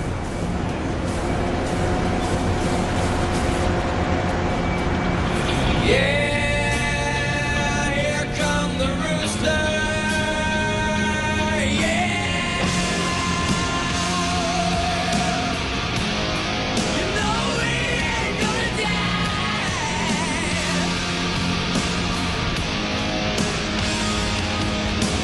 No, no, no, we ain't gonna die.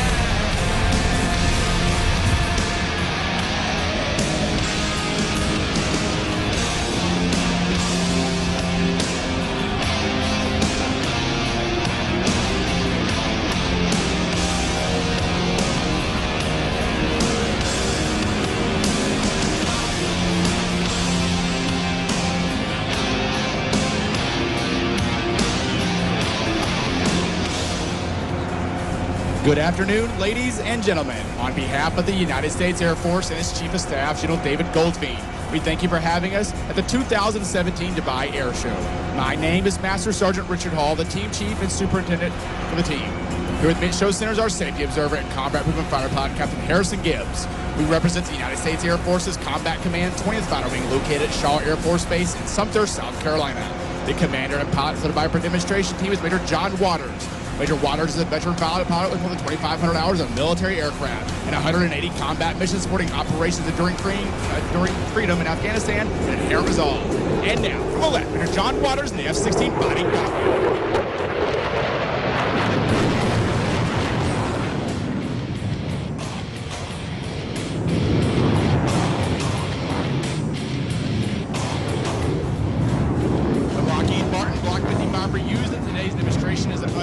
certified fully combat capable aircraft equipped with a General Electric F-129 afterburning turbofan jet engine. Major Waters has 13,600 kilograms of thrust at his fingertips, allowing him to achieve flight after only using 300 meters of the runway. Major Waters now setting up for his first aerobatic maneuver, the Cuban 8.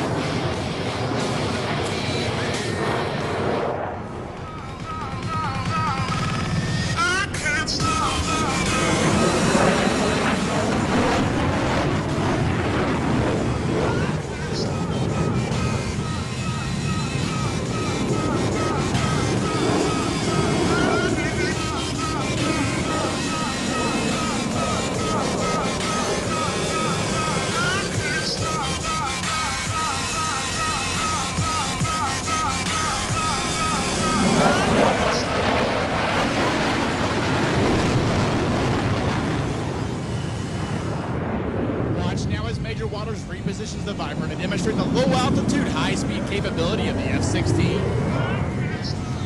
As he crosses show center, he'll be traveling just under the speed of sound at 1,100 kilometers per hour. That's less than half the Viper's top speed of Mach 2. Moving like the speed of sound.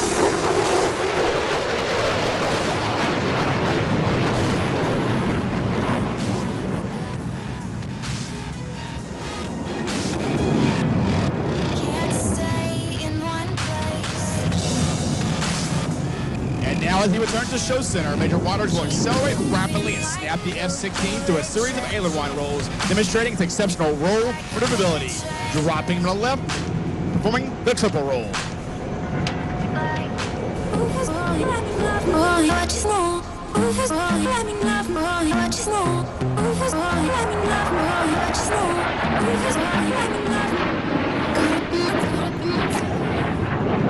In a dogfight, the ability to turn tight is crucial. Watch now as Major Waters shows you just how exceptional the F-16 is in a 9G turn. At show center, he is going to bank sharply and accelerate to a tight turn, pressing him into the seat with a force of 9 times his weight, or 9 Gs. In a full turn, the Viper has a turn radius of less than 1,500 feet.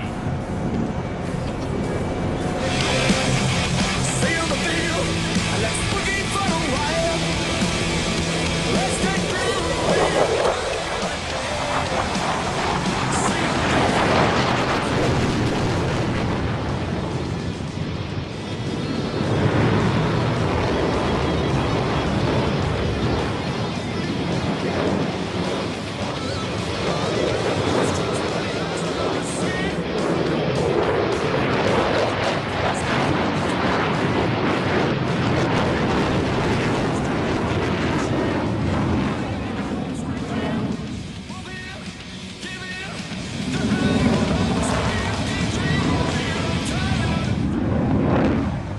Waters will now demonstrate the F-16's crisp hailing characteristics as he performs a 4-point roll at show center, pausing briefly at each 90-degree increment. Notice the precision at which these individual movements are executed. And now, from the left is the F-16 and the 4-point roll. Now I'm smiling from the stage.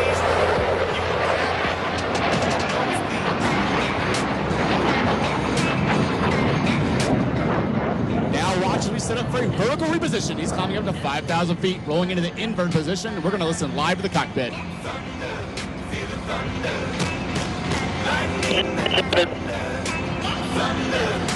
Okay, again.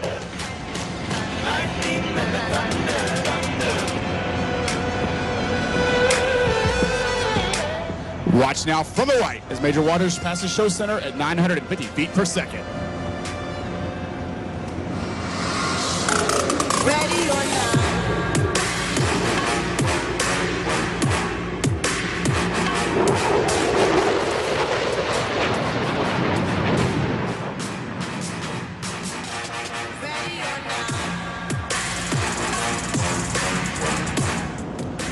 And now as he approaches show left, Major Waters will set up for a series of maneuvers which will demonstrate the F-16's ability to turn tight and stay unpredictable, a trait which helps the Viper survive against low-altitude threats. We'll then quickly transition from horizontal flight into the vertical. Ladies and gentlemen, from the left is the Falcon turn.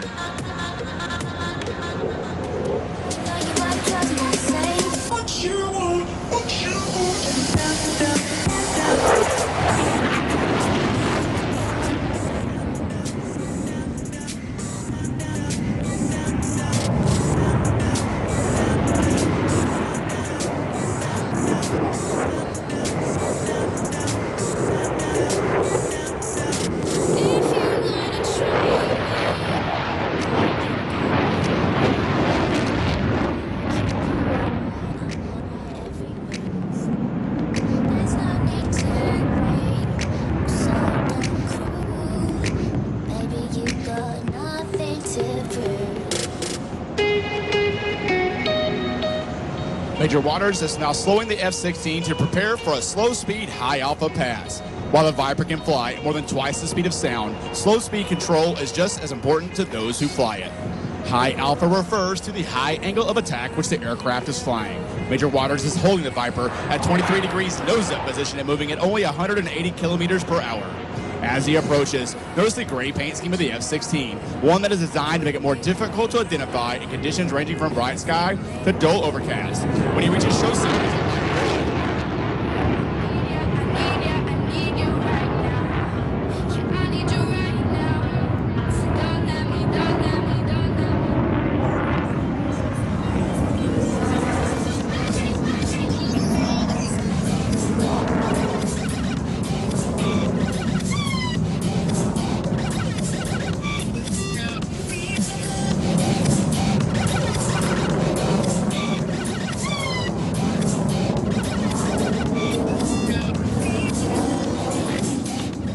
ladies and gentlemen, get those cameras ready as Major Waters prepares to demonstrate the F-16's combination of thrust and digital flight control system that makes the knife edge maneuver possible. And now, from the left, is the F-16 and the knife edge pass.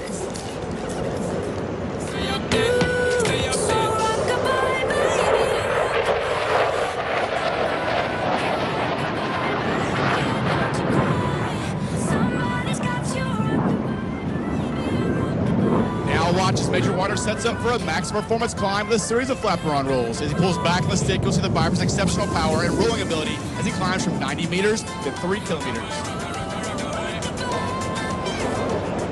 Nothing can stop me. I'm all the way up. All the way up.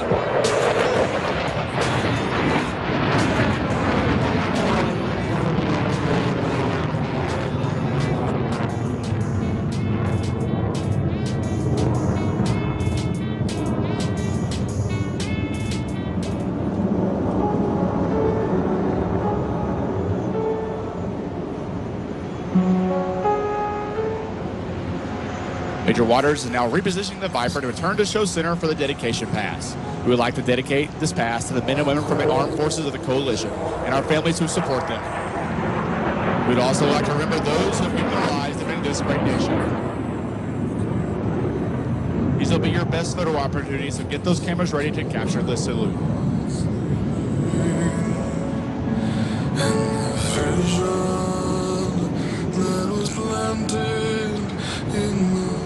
And now, from the right, the Viper demonstration team proudly presents the dedication pass.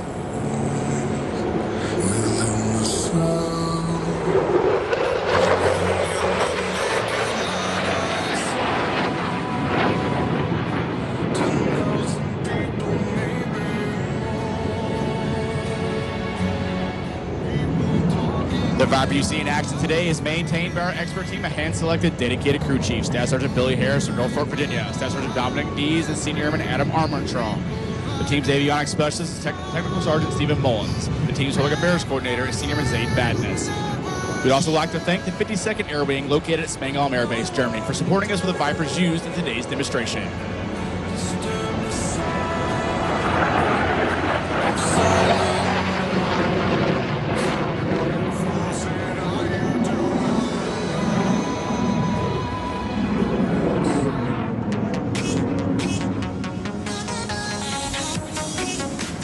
Major Waters has now lowered a landing gear. As he approaches the runway, he would decelerate to about 240 kilometers per hour, enabling the F-16 to stop in less than 90 meters if necessary. And its ability to take off from relatively short runways gives you a fighter that can operate with thousands of airfields in virtually every country in the world. While today's demonstration shows you just how well the F-16 can maneuver in combat, what we cannot show is its striking power or the accuracy and lethality of the weapons it carries. The Viper can hit targets well outside visual range while flying faster than the speed of sound. Coupled with innovative, motivated, versatile, and adaptable airmen, the United States Air Force F-16 Fighting Falcon is applying new technologies and capabilities never before employed on a fighter.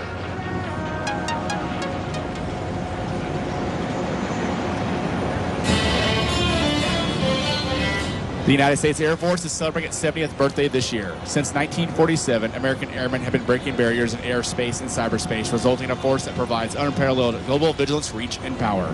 Airmen throughout the United States Air Force and the Air Combat Command are fully engaged as a part of America's joint force in every region of the world and every mission area across the full spectrum of military operations. We have a proud history and heritage and will continue to ensure the unique contributions of air power will endure long into the future. On behalf of the United States Air Force and its Chief of Staff, General David Goldfein, and all the men and women of the United States Air Force, thank you for having us here today, and thank you for allowing us to perform.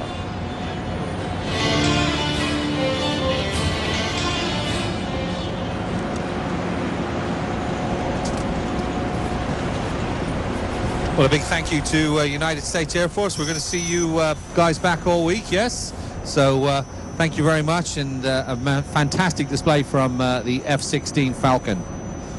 So that means we're coming to the penultimate act, or that was the penultimate act coming up now, Safet 03. And after that, what I think, well, we're all stars. They were all stars today, but for me, my personal choice of the show coming up August the 1st. I cannot wait.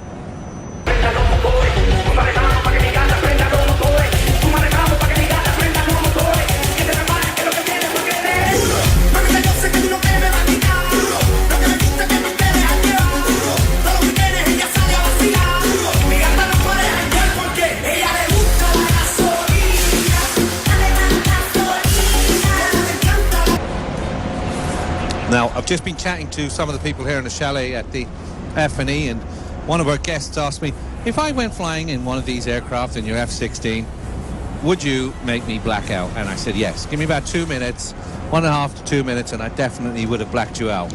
Okay? But in the next aircraft coming up, I would be struggling to black you out, okay? Even though it can do aerobatics and all the rest of it, I won't be able to quite put that G-load on you that I need for you to sort of tilt your head to one way. So this aircraft coming up for you, sorry, what was your name, sir? Nick. Nick. This aircraft for you, Nick, this is the one you want to buy, okay? This is a basic flight trainer, okay? It's got a propeller in the front, so you're not going to be going superly fast. The actual guy teaching you can sit beside you as opposed to behind you, so he can see where you're putting your hands, and when you're all wrong, he'll just lean over and slap them and say, stop touching that, Nick, it's the wrong control. So it's a great sort of basic flight trainer. This would be the very first step in your long and successful career as a fighter pilot, Nick. Okay.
to look into my father's eyes. In a happy home, I was the king, I had a golden throne. Those days are gone, now the memories on the wall.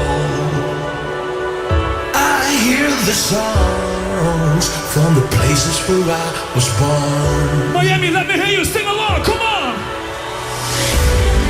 Upon a hill across the blue lake, that's where I had my first heartbreak. I still remember how it all changed. My father said, don't you worry, child. She has got a plan for you. Don't you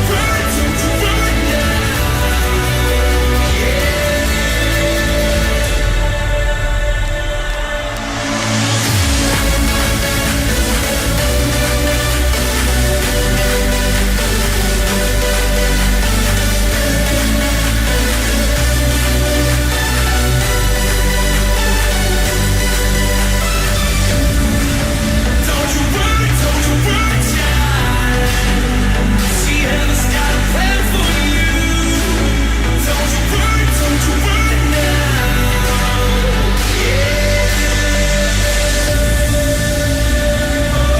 It's quite tough to do a loop with such an aircraft.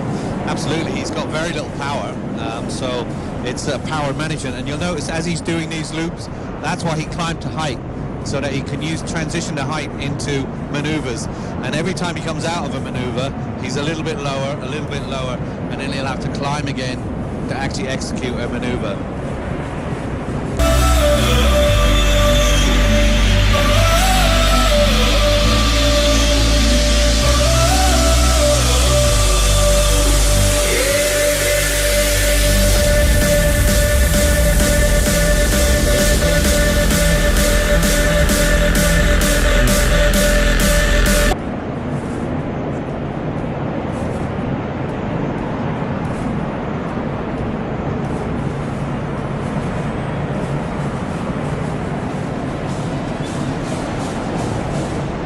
So you know this was an original copy from Yugoslavia, built under license in Pakistan, and operated around the world still. So it's a very good, as we said, a basic trainer. This is your first step. I want to be a pilot.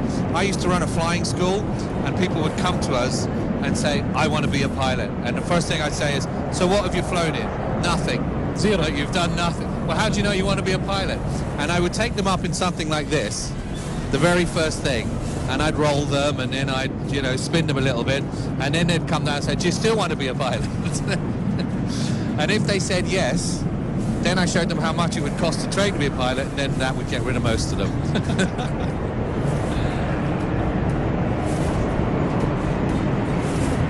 But a really good training tool, because of its slow speed characteristics, you can actually do a lot, and that side-by-side configuration as well, that's absolutely critical in the early stages when the pilot is just under instruction, is still trying to struggle with the basics: up, down, left, right, pitch, yaw, roll, all the rest of it.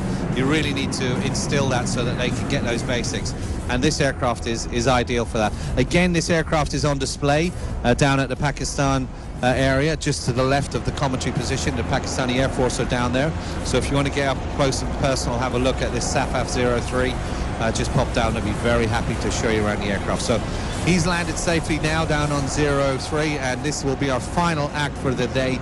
But wow, have we saved the best till the last. First time I've ever seen the Chinese National Aerobatic Team, and I'm sure it's going to be a first for a lot of people here today, flying the J-10, which is the Chinese multi-role combat aircraft, one of their latest, only really revealed to the public around 2005.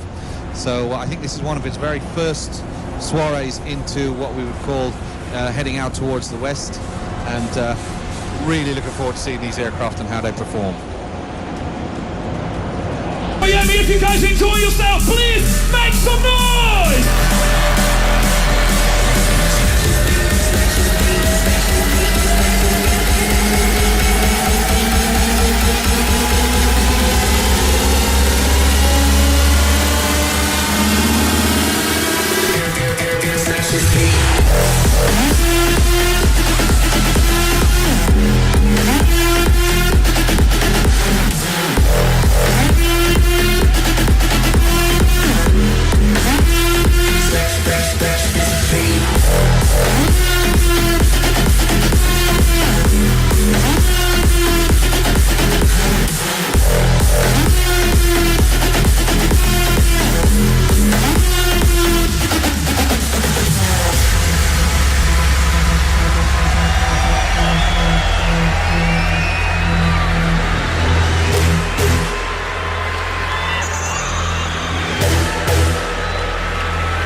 Scratch this beat, scratch this beat, scratch this beat, scratch this beat, scratch this beat.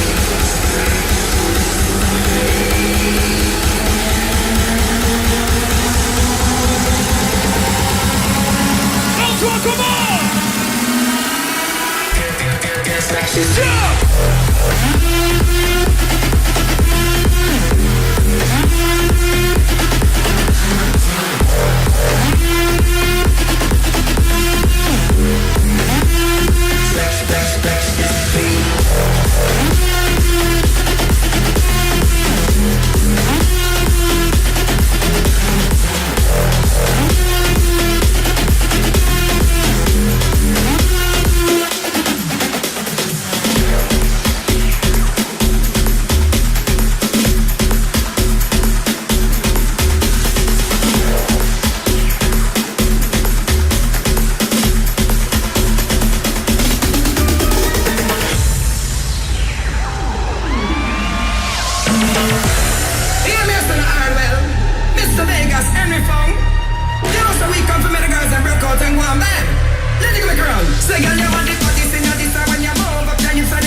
So we heard them take off, and they'll be formating soon, I'm sure, in the sky. There we can see them up on the screen. And the J10, flown by the August the 1st team.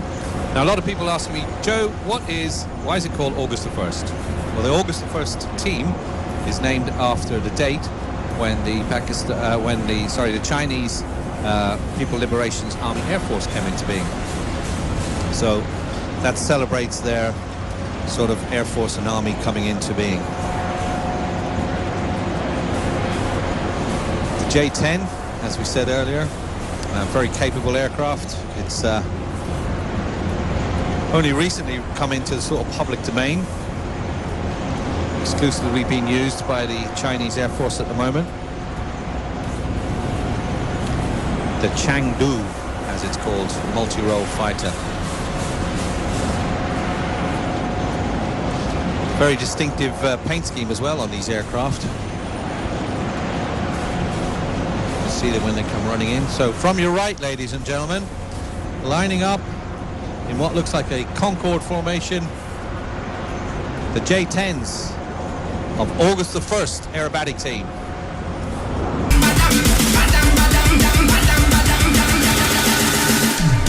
Just shake your bottom like badam badam, badam badam, me say badam badam. Just shake your bottom like badam badam, badam badam, me say badam badam. Just shake your bottom like badam badam, badam badam, me say badam badam. Just shake your bottom like badam badam.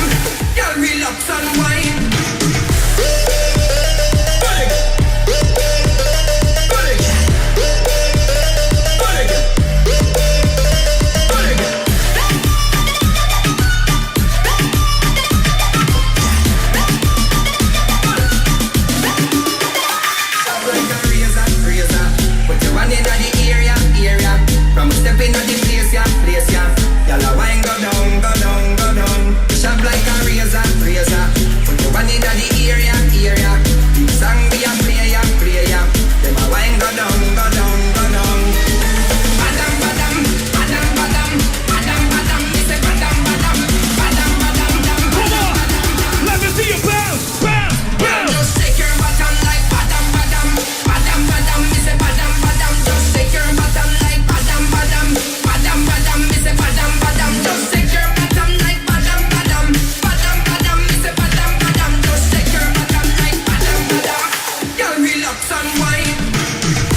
friends at the table doing shots, drinking fast and then we talk slow. Come over and start up a conversation with just me, and trust me, I'll give it a chance. Down, take my hand, stop, and the man on the jukebox, and then we start to dance. And I'm singing like, girl, you know I want your love. Your love was handmade for somebody like me. Come on now, follow my lead. I may be crazy, don't mind me. Say, boy, let's not talk too much. Tap on my wrist and put that body on me. Come on now, follow my lead. Come on now, follow my lead. Ultra, show some love! So we can see the shape changing into an arrowhead. And now into the vertical. 5 team members following the team leader up into a perfect loop. Good coordination at the back. You could draw a pencil line through that back 3 aircraft. Perfect.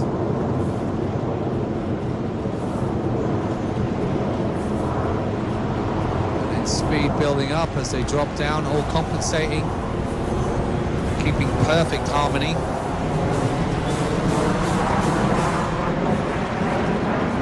Very good, smoke off. So the J10s that we're seeing here, they're powered by the Saturn AL31 turbofan, and with the afterburner, they just got under 30,000 pounds of thrust. That's a lot of thrust, actually, for a single engine. The aircraft's capable of speed in excess of Mach 2.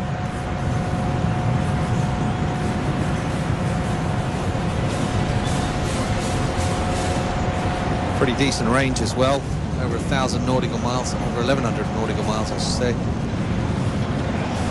But of course they have air-to-air refueling capabilities as well. And a true 4th generation aircraft. They've said they've borrowed a little bit from here and there around the world.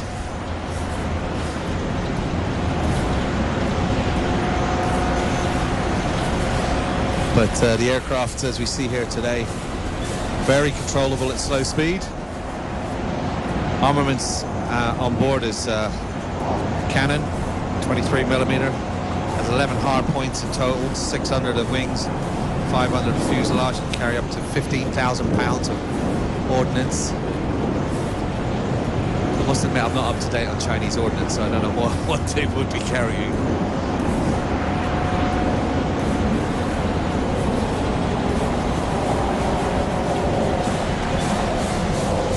Perfect, and then they break into a sunburst.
sharp roll rate of the J10 there, and as it comes back down, you get a good look again. This canard formation. The top of it almost looks like a griffin. Same sort of extended.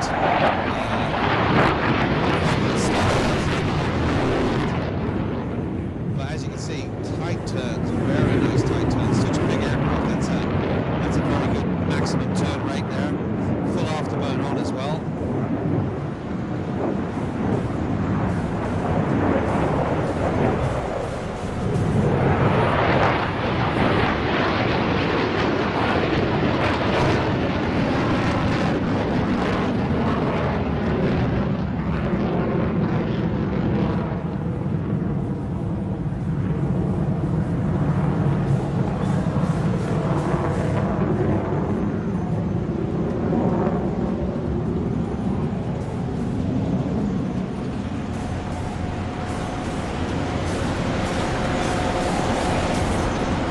So as Singleton moves off to the right, back comes the foreship in diamond formation.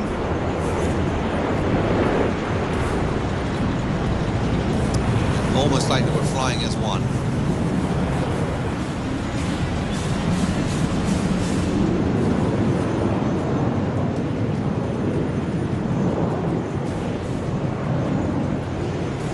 As you can see, you can't do the maximum rate turn when you've got 3 people behind you, so the team leader extending the circle so that they're not overloading on the G, but they're keeping absolute pace. Great precision, good airmanship.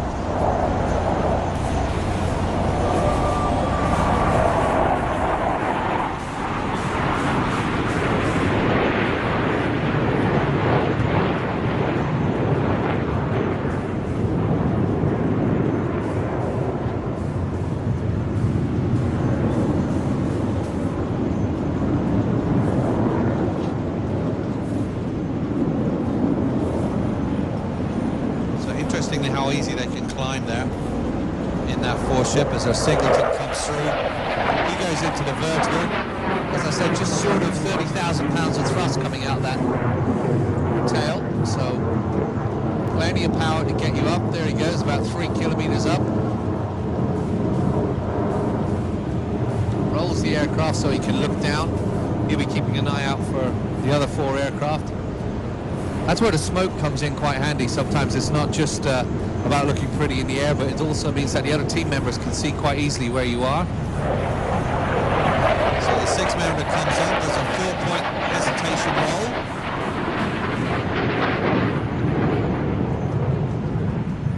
Swings the aircraft around as the sun sets down over Jabal Ali on our left.